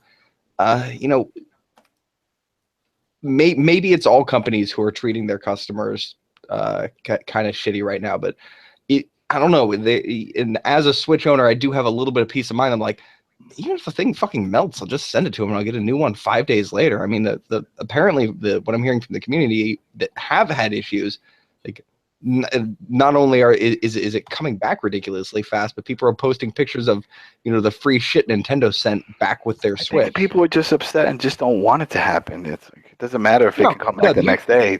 They just don't want to have that fear because let's say if you're in the market, because a lot of people are in the market, they're waiting for the next batch, and they start hearing these stories. It's like, what the fuck? I don't want that to be me. 5 days is not an issue like that, man. Especially like that's some overnighting shit. Like I don't want to be without a console for 5 days, but when it was with Microsoft, you wait 3 weeks for this fucking box to come, you send it to them, you wait for them to repair it. I remember 3 that. more fucking weeks to send it back, and they charged you like $100 to do it when it was their fuck up to begin with. And this is after navigating like an incredibly hostile technical support group of people who are pretty much trying every which way from Sunday to make sure that you know that this is somehow your fault. Like it was a demeaning, humiliating fucking experience that I went through twice. So like I maybe just my peace of mind to be like, dude, 5 days, not a big deal. Now, the big thing that I will say is they need to hurry the fuck up and figure out a way to save data to the cloud, because it is unacceptable to send your Switch in for repairs and come back with all of your save data erased. Yeah, that's nobody should lose their game files, and to have it set up that way is just bullshit. So fix it, patch it. It's gonna be an easy fix, but you fucking do it. Because that's the thing. Everyone's like, I just don't want to lose my Breath of the Wild save. Like I'm perfectly fine with sending this in if anything goes wrong, but I don't want to lose my Breath of the Wild save. I put like it saves it on onboard memory? It doesn't let you copy the save off of the onboard. Yeah, it doesn't. Problem. Oh, that's kind of. It doesn't let you put an SD card, and that I think they could fix easier than their cloud shit, because that you have to figure out on two fronts, right? If they just said you could back up your save to your SD card, then that would save a huge headache. Yeah. I think that would be easier to patch.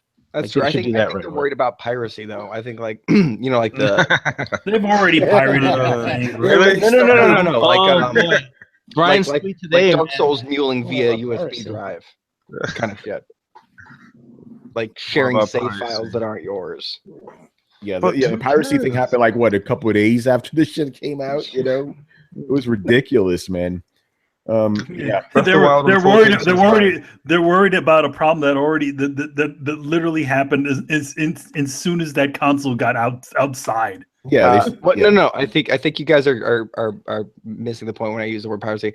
I'm talking about save. They don't want you to be able to collect 149 Pokemon, upload that file to the internet so somebody can download it onto their SD card, pop that in, and they have 149 Pokemon.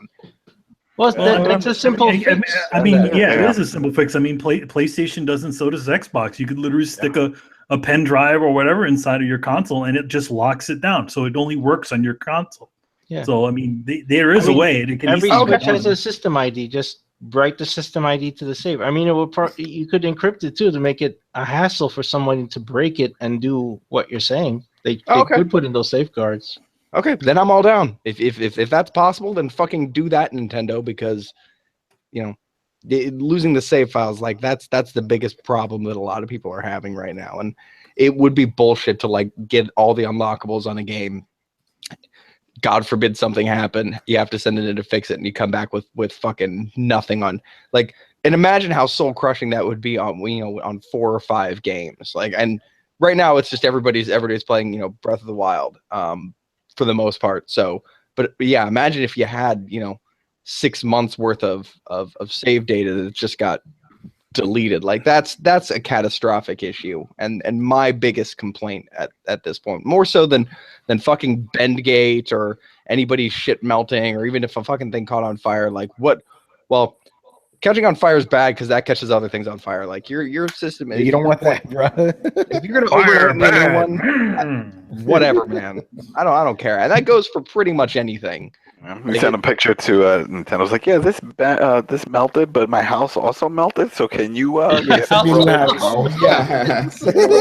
that? Thanks. Like right now, like the optical drive in my PS4 is about to go out, and I have no choice but to go out and buy another one. If I fucking send it to them, they're either going to charge me or tell me to just buy a new PlayStation. Like honestly, that wouldn't happen with a Nintendo system. Especially being current generation, they're still going to be manufacturing parts for it, and they're still going to repair it, and they're most likely not going to charge you for it. Yeah. All right. And then another Nintendo thing. This is interesting because we've talked about the price of it, how much each component costs. It turns out that each Nintendo Switch system costs Nintendo $260 per unit to make. Very interesting. So, I've told you guys. I fucking told all of you. Told all you bitches. Nobody believed me. What are you talking about? Yeah. It was like, oh, it's made out of cheap shit. It's just a crappy system. I was like, dude, you have no idea. Like I even went on a tangent with Tony on the Pro Controller. Like everyone's like, oh, the Pro Controller is a fucking ripoff. I was like, dude, it's a regular controller with advanced gyroscopes and an amiibo sensor. It's gonna cost more to manufacture. That's how it is. Have you tried the gyroscope in the PS4? It fucking sucks. It sucks balls. And so I'm not saying like you're going to use all of this stuff, or that even, I'm sure a big portion of that goes into those Joy-Cons. Like those Joy-Cons have amazing gyroscopes in them because they're replacing the IR technology that the Wii had. So you're still able to do Wii type games, but just strictly off of the gyroscopes. So, but and you don't want it to fall prey to the old gyroscopic drift that happens after a while. So those things are fucking on point. I'm sure they cost a lot of money to manufacture. Because there's despite parts of it being really cheap, there are other parts of it that are not cheap at all. Well, here's the thing. I mean, to re-engineer a lot of the parts that are, like to do a new board, to do all that stuff, to fit it into the form factor, obviously it's going to cost that much money because you have to shrink everything down and try to fit it on top of each other. I mean that would be like if it was just using off-the-shelf parts. I mean, obviously, it wouldn't cost as much, right? By the way, here's the thing. This is $257, not even taking the dock into account. The dock? What do you mean, that piece of plastic? So basically, think about this. It's worth like $3, man. No, but that's what I'm saying. It's basically worth $3, and they sell it to you for how much? $90?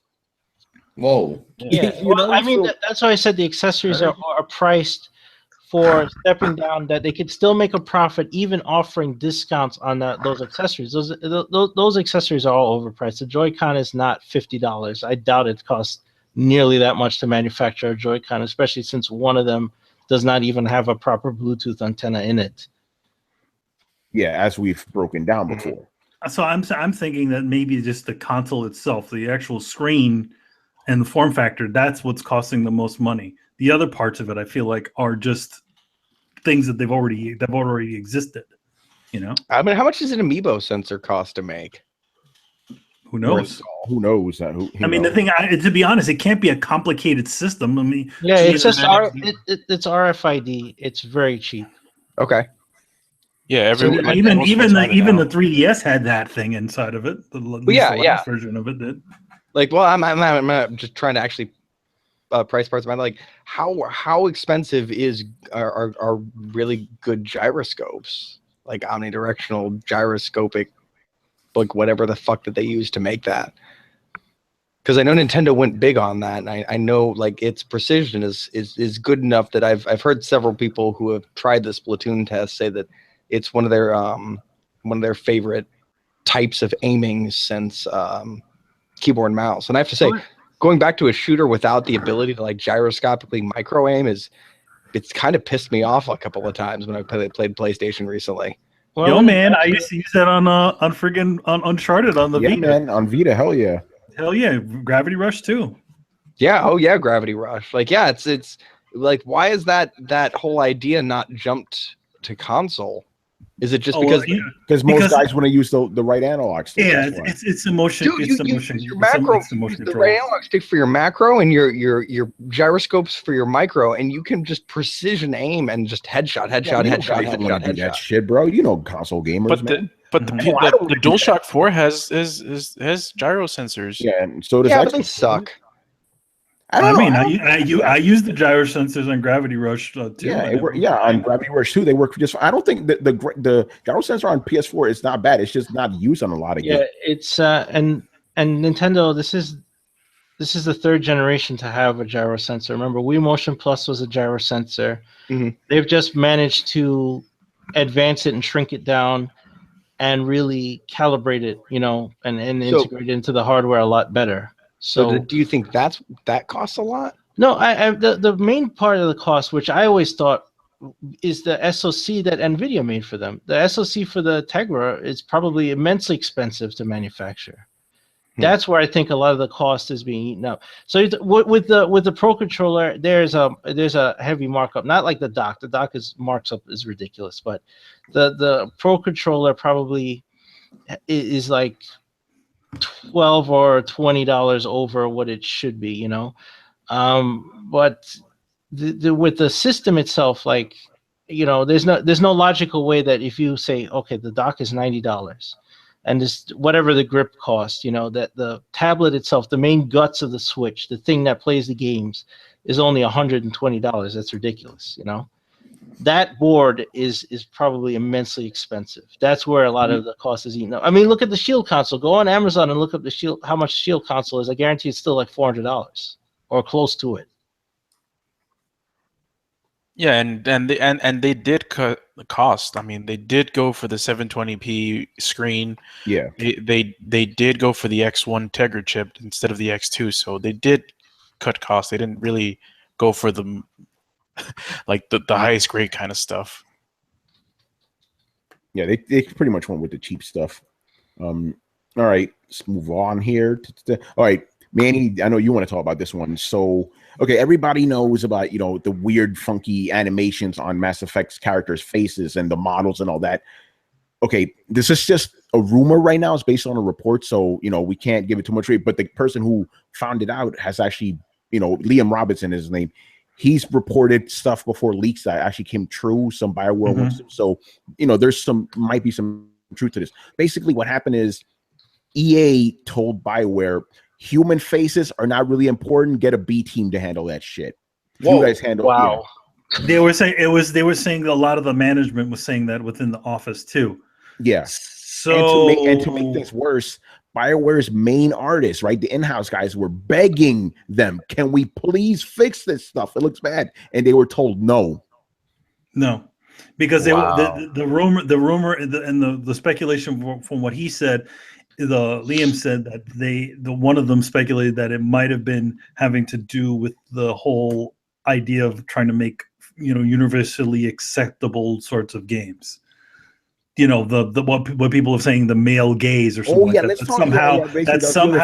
That fixing these things, you know, fixing these imperfections that were inside of these game models would somehow, you know, having an artist come over there would feel the need to make these things look better than the actual person did or something like that. Yeah. Basically, and this one of the sources said that basically the culture at BioWare is extremely PC, right? Very SJW friendly, right? And they didn't want to make the women characters look good. That's what one of the guys are saying, right? So that may be one of the reasons why they didn't let the main artist touch it, because they know they would probably make them look better. You know, so crazy shit if all this is true, man. And apparently they were over relying on this one system called CyberScan, right? The way I described it to Brett is it's like, okay, you have a flatter, right? And then you don't have the main guy color it, you know? Well, something like that. It's more like a CyberScan is essentially you have an object, you know, like a Coke can, right? And you don't feel like modeling a fucking Coke can. You take a cyber scan of that, and then that's it. But a lot of times when you do cyber scans, there's a lot of adjustments that have to be done. Like, okay, so you know, variations within the scan. Sometimes the things aren't perfectly round. So there is a fair little bit of stuff that needs to be done to kind of finalize the model for a game. We talk about facial now, like which I'm sure what they did is they probably took a bunch of different facial types, you know, for random people, and then just use those. But rather than have the internal team kind of, you know, just get it ready, they decided to outsource it to another company. Yeah, as opposed to letting the main artists in-house handle any finalization of all that stuff, which is weird because why would you let a main character, like I could see putting a bunch of characters that are not main characters, you know, giving those over to like to an outsourcing company. It's like, okay, you got 20 people that you can talk onto this planet. So, you know, we'll give all the other guys over there, and the leader of the planet, we'll give that to the main dudes, to the main guys. From what they did over there, from what they said they did, is that and this is kind of shows in the actual final product. They said that they let the internal team handle all the environments, the technology, the suits, and the aliens.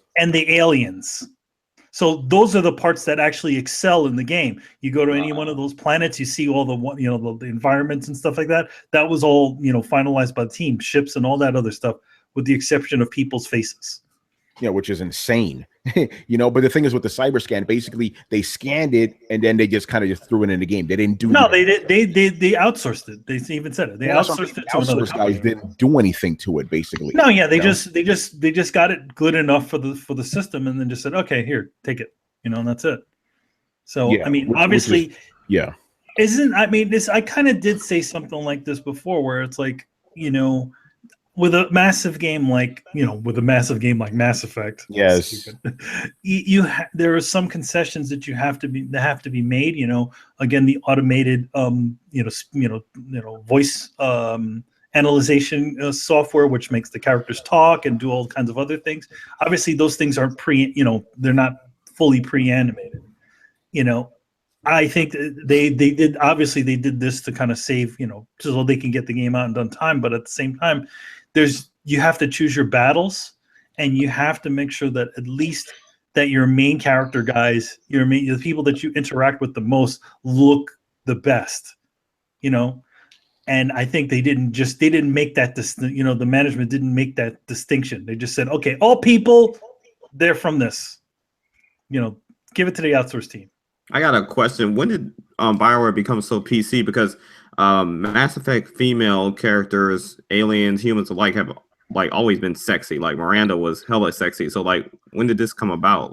Well, I think nowadays the times have kind of dictated what the changes in these sorts of things. I think that now that now that we have a lot of people that are very judgmental, people who don't exactly play games, criticizing the game industry for objectifying over-sexualizing women, over-sexualizing women, and all of that sort of stuff.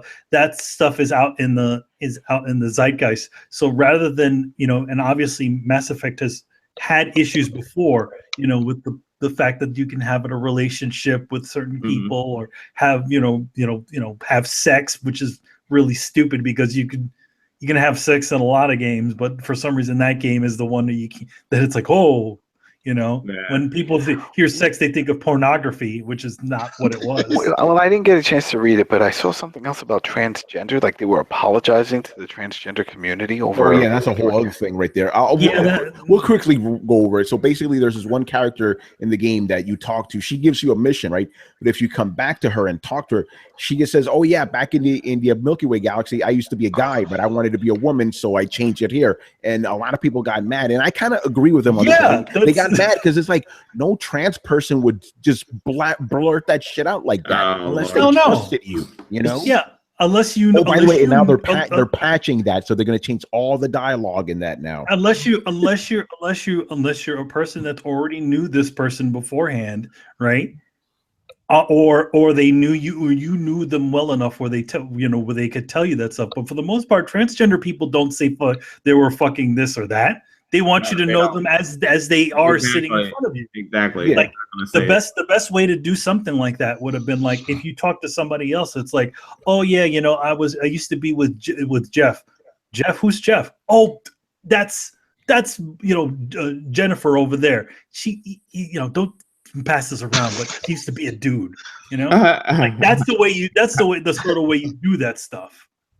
Yeah, it's like, oh, let me just give you my whole life history about my most personal thing. It's like, whoa, what the fuck? Well, that is a big problem in general with fucking Mass Effect. You talk to anybody and they literally just trust you right away and tell you everything. So this is my social security number, and the locker password to this is this. It taken in that context, maybe that doesn't seem as weird since everybody else tells you the life story. The transsexual may as well tell you that too, Exactly. Everybody's up front. Everybody's up front with you. You walk to some guy. It's like, hey, how you doing today? Oh yeah, I'm doing pretty well. You know what? I'm having this really bad problem going to the bathroom right now. It's like, whoa, slow your roll, buddy. Like just because I ask you how you're doing doesn't mean I actually want to know.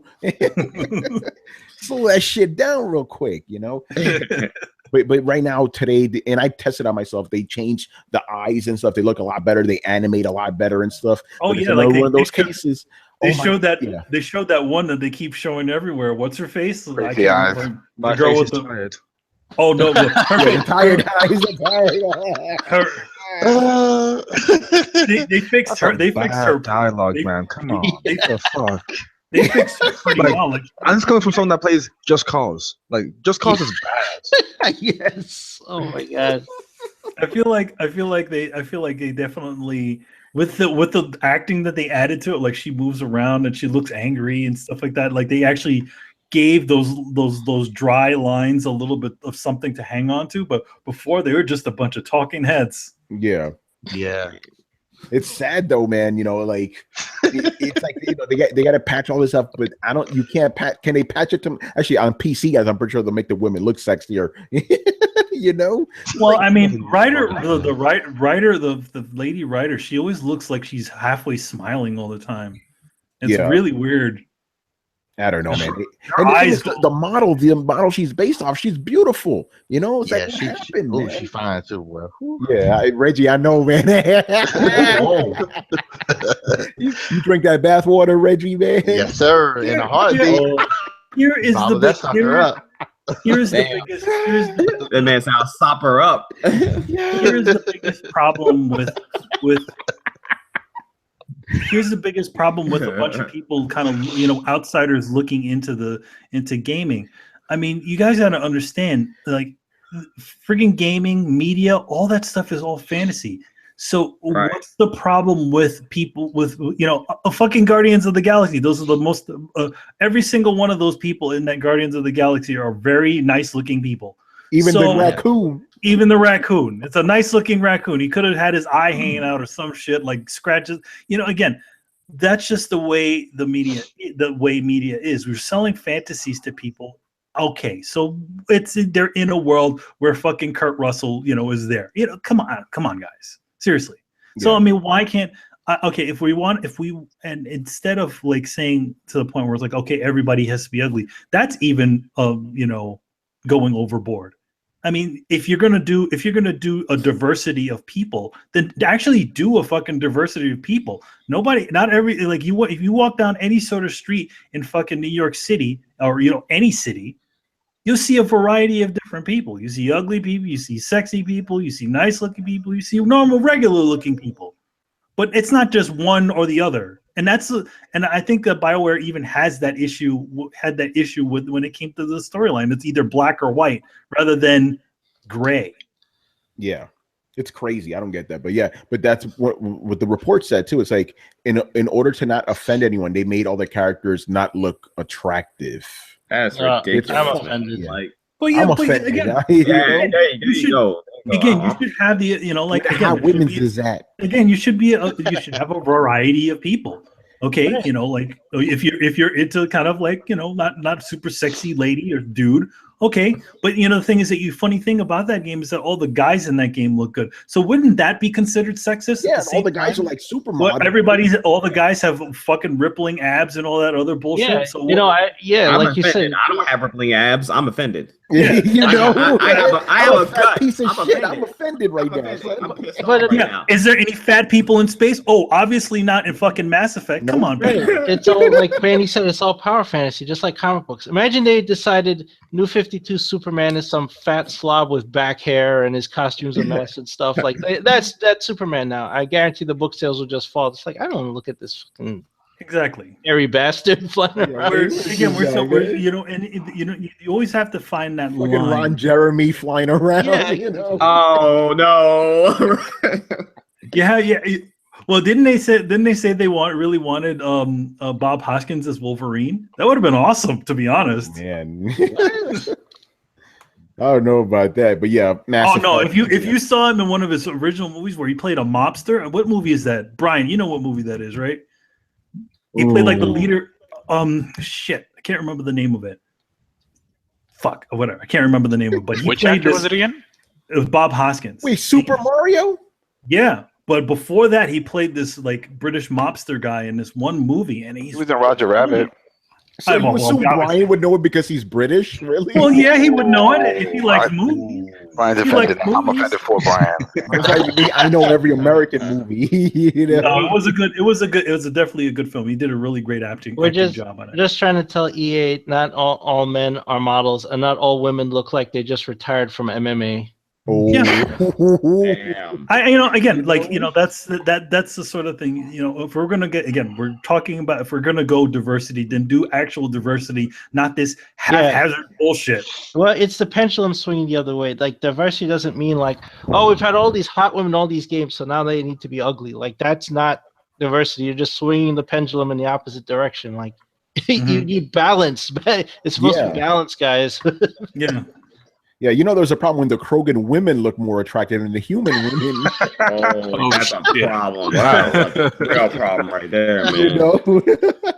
All right, man, let's move on to the last story here. So this is a little bit of an I told you so, but I got to do it, man. Okay, so Sony is going to go commercial with PlayStation VR after making slow progress with consumers. Basically, PSVR didn't sell well, so Sony's like, fuck it, let's go to amusement parks and science centers and all this other shit, Okay, so, that makes sense.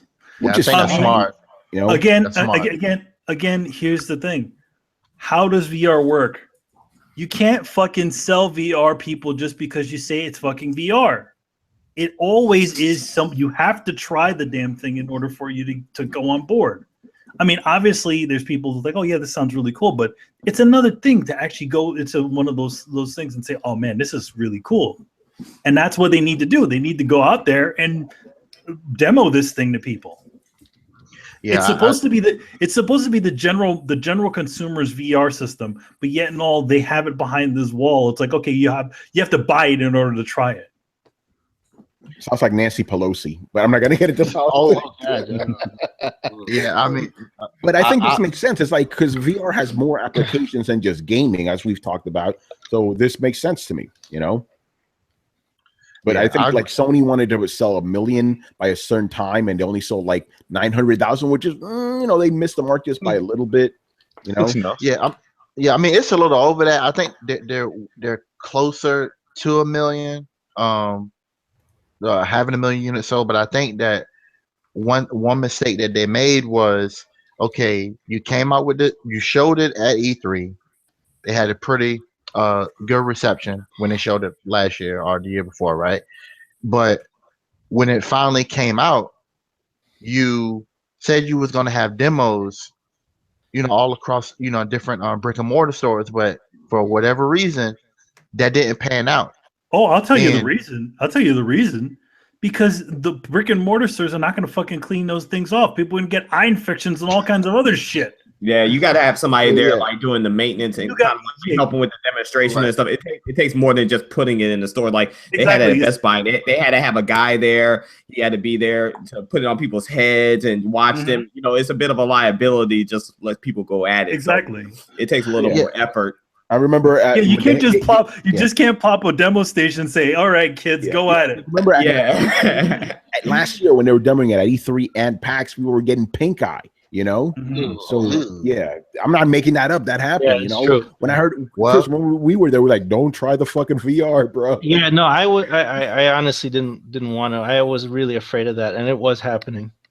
Well, because what happens? Dirty motherfuckers take a shit, don't wipe their hands, don't clean their hands, and then put on the fucking disgusting bag. Yeah, but they do need to invest in that regardless of what it takes. So I'm glad that they're actually doing that because like you guys said, they put a lot of money into it, so they got no choice. They have to. VR is an experience where you have to experience it like for yourself. Like I've gone over by my friend's house and played it here and there or whatever like that, but I mean it just hasn't grabbed me, quite yet. Maybe I need to try more. I think more is that it actually needs more games that would appeal to me in general. Because at the end of the day, ladies and gentlemen, just remember it's all about the games. Yeah. A few games would help. I realized I said that on mute. Yeah. What's your take on this, man? Because you're the biggest proponent of VR in here, man. Man, I feel like they should have been doing this the whole time. I mean, the whole idea should have been a multi-pronged approach that it has all of these different applications. It's going to allow you to, like I don't know why I can't take a virtual tour of the pyramids. We have the kind of cameras that can capture things in 360 degrees. Like I can fucking like practically do that shit on Google Street View just in a very hacky fashion. Like you should be able to actually transport yourself more. And then so yeah, they should be using it for education. They should be using it for communication, and they should be using it for entertainment. And like the fact it's not necessarily the entertainment that's going to get into your house. It's the usability of the function, the idea that you'll be able to use it as a teaching application. But oh hey, you can run games on it too. Like you should have been taking this approach the whole time, and not like, oh well, we're going to abandon games and now focus on it being more of like a teaching tool or a communication tool. Like, and then if that catches on, then we'll kind of bring it back to gaming. And it's like, no, you should have been pushing multifunctionality and the versatility of the experience from the very get-go. Also, some fucking games would help before you decide to you're even as a company, it seems weird that they're judging it as a gaming system when they haven't really released any games for it other than, your typical launch shovelware. And like, I know a lot of people, played Resident Evil, and I think a fair amount of them played it in VR because, I definitely heard about it, but the cross section between the two, I don't think was enough. And I don't know if Resident Evil was the best first title to incorporate, dual modes, so to speak, because a lot of people I know are like, honestly, they're too fucking scared to play Resident Evil in VR. I know that shit is fucking terrifying, and I will shit my pants in VR. Yeah, don't play that. I played a 10-minute demo in VR. Don't play that shit in VR, boy. No. Well, was it an uncomfortable experience, or was it just terrifying? It was extremely terrifying. I don't think there's a word for it. And see, that's what I'm saying. There was no word in the English language that explained how scared Tony was. What you were feeling at that moment. Yeah, like I said in the article I wrote, buy a pair of diapers, man. I'm telling you. Wow. So you have what you have is something that's so successful that, like, it did what it wanted to, and like, it was successful in like it increases the ambience, it increases the immersion, and it was for all intents and purposes a technical success in everything that it set out to do. But by being a technical success in a horrifying setting, you basically stopped like 80% of the people who were interested. Like, I didn't fucking play that shit. I was waiting for a game to come out in VR and regular mode, and Resident Evil is not that game. I have enough stress in my life. I don't need a fucking heart attack. I think it's a question that it did it too well. Yeah. I think it might have. And I think it's also a thing of too, sometimes I think that Sony, as good a company as they are, and the successes that they have had, that sometimes they bite off a little bit more that they can chew. And in the case of VR, it just seems that here it's a situation now where, although I think it's a smart move to go to the commercial side, it's how much are you? It's a case of you make the product, but you're not backing it like you said you would. That's a problem with Sony and their peripherals and hardware. Yeah, like if it doesn't sell, they'll ditch that shit really fucking fast. Yeah. Look at the Move. Look at the PlayStation Go. Look at the Vita. They always do that shit. So the Vita's still being supported. They're not supporting it. But, here's the thing. Yeah. Sony has what I call they suffer from the VCR standpoint, where essentially it's taken them years to kind of get to the point where they realize that they have to support the people making these things. But in the beginning, it's like, okay, we have this console, this is the VCR, you guys make the tapes. Yeah, and which is I hope you understand how ironic your statement is right now. Considering Sony, VCRs. Yeah, exactly. Well, that's why I chose it. But that's exactly what their stance was on the VCR. They didn't furnish any of those tapes. They said, "Here, this is what we do, and this is the standard. You make the tapes." Yeah. So it's only till recently, like in the last few years, where they're actually, you hear about them thinking about developers and all that stuff, because before they just saw everybody as like these tape makers. Yeah, but yeah, I figured that it was going to happen. PSVR, even though it was the most successful out of the main ones, I'm not counting those VR bullshit. Gear VR bullshit. I'm talking about the main ones. HTC Vive and all that. It was the most successful out of all of them, but. Still, Well, how can you be surprised? Like there's figuratively saying there are no games for it, and then there's the PlayStation VR, which literally has no games for it, other than hey man, you like rigs, motherfucker? I like rigs, but you can't. And they closed their studio down. What's that? Really? They closed the studio down. Wait, they did? Yeah, they did. Yeah, they did. Oh, yeah. Gorilla Cambridge. Gorilla Cambridge. Oh yeah, that's right. That's right. Yeah. They're full of P Diddy. You got shutting the studio down. That boy's gone. That boy is gone. Bad boy. Nah. It's a joke, man. Dave Chappelle, man. You gotta watch Dave Chappelle. Yeah, but I think I want to play. What was it, Robinson or whatever it was? Yeah. Robinson the Journey. Yeah, keep that away from Adam though, man. That dinosaur is in it, Well, I'm still waiting for that copy, Tony. We still had Dave. I'll buy that shit right now, Brett. You know what? Honestly, at this point with this news, I'm gonna cautiously hold off. Like as big a supporter as I am on VR, it's one of those, man. You got to put some games out. And I know you said games are coming 2017, and so I'm hoping that this doesn't mean you decide to pull the plug before your first batch of fully developed games hits the shelf. Because if you do, I'm gonna lose some faith in Sony as a company, because that is some fucking bullshit right there. The next biggest title that's coming out. Yeah, go ahead. They can't pull the plug. They can't right now. I mean, it's too early. The next biggest title coming out for VR is Farpoint, and that's next month. Man. Yeah, that's supposed to be a really good game on VR. Yeah. We said it's funny. I was waiting for that actually. It's funny about that dinosaur game. We actually saw that game demoed, and it was Hideo Kojima who was demoing it. Yep. It was pretty funny. All right, I think that's gonna pretty much do it. So a couple of things here. All right, hey Rich, are you still awake, man? Yes, sir. Right. I want to congratulate you and everybody on the co-op for reaching 200 episodes, man. Oh man. Oh, thank you. There we go. Yeah.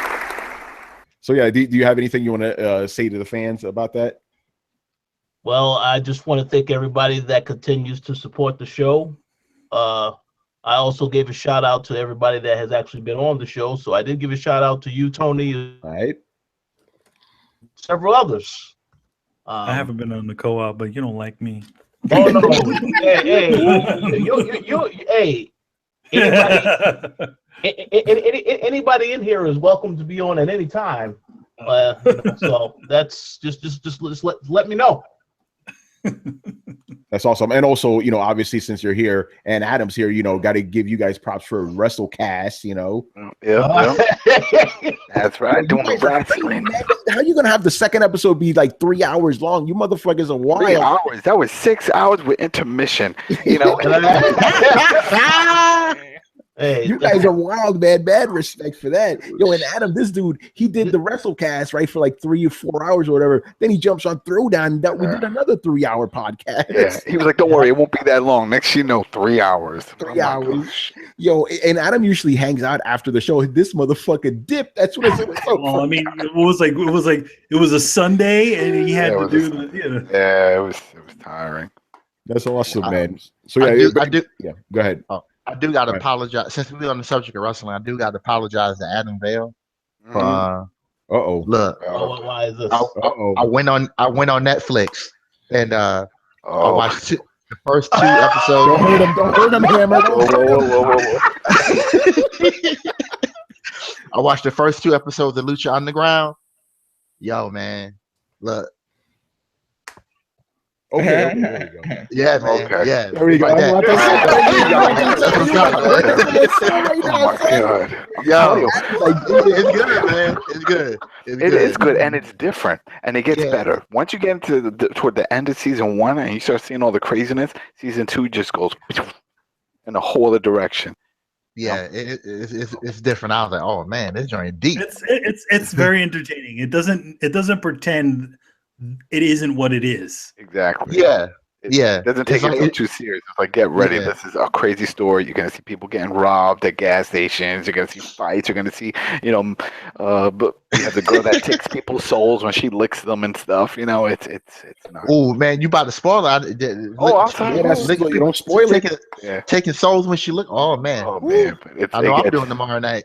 And then that's the thing. I remember. I'm telling you guys. I remember when I first heard about it. Like whenever I hear these crazy promotions, there's another one called Shikara that does something like this, and I'm like, yeah, maybe I'll check it out. And when I downloaded some episodes. I saw them on YouTube. I was blown away. I was like, this is it. This is my new favorite show. Here's the thing. It's a show. For me, I was interested in it because of seeing the roster that I saw. Like, Blue Demon and, Eddie Guerrero's, Chavo Guerrero. And, and I saw a later one and we had, Rey Mysterio. So, you had a lot of really cool, like, wrestlers there, as well as a lot of really great Mexican wrestlers. Yeah. They mixed it up and then they had some newer guys come in and stuff. So it's good. Awesome. And of course, I want to give a big thank you to my man, Nicodemus, brother. I hope you had fun tonight, man. Yeah, it was awesome, man. You guys are actually, some authentic gamers that know what you're talking about. And I actually learned a couple of things tonight from the tech guys in here. So I do appreciate that because, like I said in the beginning, I watched the Digital Foundry thing and I didn't even pretend like I knew what the hell they were talking about. But I definitely had a good time in here with you guys. Appreciate you guys having me on for sure. Yeah, please plug your stuff, man. Where can people find you and all that, man? Oh yeah. So this is Nicodemus, the king of indies himself, ladies and gentlemen. And yeah, you can find me on the Trophy Life podcast on the Inner Circle Game Network on our YouTube channel. Also come to tickgn.com for all your gaming news over there. Multi-platform, Xbox, PlayStation, PC, Nintendo, all that good stuff. And even a little PSVR when they actually have a game announcement every now and then. But yeah, thanks for having me on. Yeah, and multimedia too, because you guys do movies and shit too. Yes, yeah, we do movies, and we just started getting into anime as well. Look at Tony. Tony is checking out the site. I like that. I know, brother. Hey, yeah. By the way, shout out to Anchorman who's in the chat room right now. Right, I like giving you guys jazz every time I see like a movie thing because I know you guys do movies, but I'm always like, you guys do movies now. Every time I do that shit, it's just funny to me. Yeah, so you guys are multi-platform, multimedia, man. Yes, that's fucking beautiful, man. Yeah, we're trying to get it, man. We're trying to get it, trying to represent the community well. So yeah, definitely. Yeah, just keep on struggling there, man. You're gonna get a lot of hate. You are getting hate, but keep on struggling, man. Yo, you know it. Waving, son. You know it, man. I'm trying to represent PlayStation, loud and proud, without being an ignorant fanboy about it. You know what I'm saying? I do rub people the wrong way with my opinions sometimes, and Tony, you can relate to this, I'm sure, as well. Oh yeah. But at the end of the day, you see my timeline today? Yes. Hilarious. But at the end of the day, for me, this is gaming. I don't take it too serious, and I hope people don't take it too serious either. So it's all supposed to be fun. Like I said on our podcast, Tony, as soon as gaming is no longer fun to me, that's when I'm hanging on my controllers. Like I'm in this for the fun, and that's it. So yeah, there you go, man. And Reggie, of course, man, thank you for being on. Always appreciate your insight. Do you have any scoops for us, Weapon X? I had to throw that at you, man. Inside scoop just for you. I'm trying to see how can I put this. Oh, if you can't give it away, don't worry. Yeah, I'm just fucking with you, man. But yeah. Do you have any parting words for the fans, man? Hey, like Nicodemus said, hey, it's all gaming. Don't take it too serious. Don't be like these delirious fanboys out here, because it is. I didn't even want to talk about it, but hey, just I'm just glad to be on the show, and I will be at E3. So if you see my face, Reggie, oh shit, it's on, man. Yeah, if you see my face, I'm gonna introduce you to a certain somebody, son. Oh, I know who it is. I'm ready to.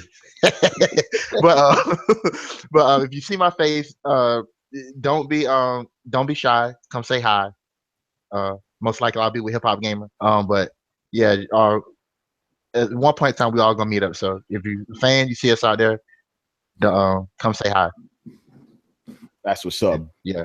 All right, man. So let's wrap this up. Actually, last thing, I almost forgot about this shit. Okay, people, surprise, surprise. We're gonna do a bit of a contest now, right? And this is so I'm gonna ask you just a simple question, right? But anyway, what are we giving away? We're giving away a PC copy of Torment Tides of Numeria, a game that nobody in this room knew. Brian, can you believe that none of the guys knew what the game was? Nope. So we're going to be giving away a free copy of that. So I didn't know what it was. I was too busy playing games on my PSVR. Yeah. Oh, wait. Oh. But yeah, okay, I got jokes too, Tony. I got jokes too. Remember that. Yeah, I was surprised, Mike. I thought everybody knew about Torment, but apparently not. Anyway, there's so many games on the PC that not everyone can know of everything, unlike some platforms. Oh shit, Brian, man, the jabs, I love it. See, that's why we have like, you know, a representative for every console, man, you know. But anyway, so yeah, okay, so it's going to be really simple. And I'm sorry for the guys listening to us now. You're not included in this at the moment. If you want, you know, you could leave comments after this video is finished rendering, or go to the coalition and leave comments there, right? Because I want details now. Okay, and it's going to be simple. We're going to pick somebody at random. What was your first Western RPG that you played? Not Japanese RPG, Western RPG. What was the first one, and why was it a memorable experience? I want to hear good stories, and the best story, we'll get the game for free, you know, and we'll probably give it away on Sunday show. So please comment on, again, in the comments here on the video or over on the coalition. Have fun. It's going to be great, you know. All right, so let's wrap this up. So thank you for watching and listening. Subscribe to Throwdown on SoundCloud, iTunes, and YouTube. Follow us on Facebook and Twitter at Throwdown Show. Links are located in the description below. Once again, our show is Tony Polanco, and today I was joined by Emilio Lopez. See you later, guys. Chris Seeley. Hey, take care, everyone. Carlos Romero. I thought Kendrick Lamar's album was going to drop today, man. I was so upset. How are you gonna drop an album on a Thursday night? That's weird. Isn't it Tuesdays that album? No, like Friday, but like midnight. What? That's weird. Like, isn't it Tuesdays when albums come out? Or am I just an old man? No, Wednesdays when albums came out. These dudes drop albums like so randomly now. So Tuesdays when games and Wednesdays was Tuesdays is games. Wednesday is always comic books and movies and electronics. All right, Brian Manjoma. Remember like 6 months ago when I said that the PSVR will be like a thing of the past in 6 months? Yeah, I agreed with you, by the way. I said that too. Yep. And there you go. Brett Murdoch. It's been real, party people. Adam Vale. Hey, what's up? That's it. Goodbye. Go watch some Lucha. Check out the WrestleCast. You know, Richard Bailey Jr. Peace out, everybody. Reggie Butler. My zodiac sign is a Cancer, not a Scorpio. Oh, what the hell? And of course, my man Nicodemus. Good night, everybody. Y'all are crazy. All right, guys. Thank you for watching and listening. We'll see you next time. Later. Later, guys. Peace.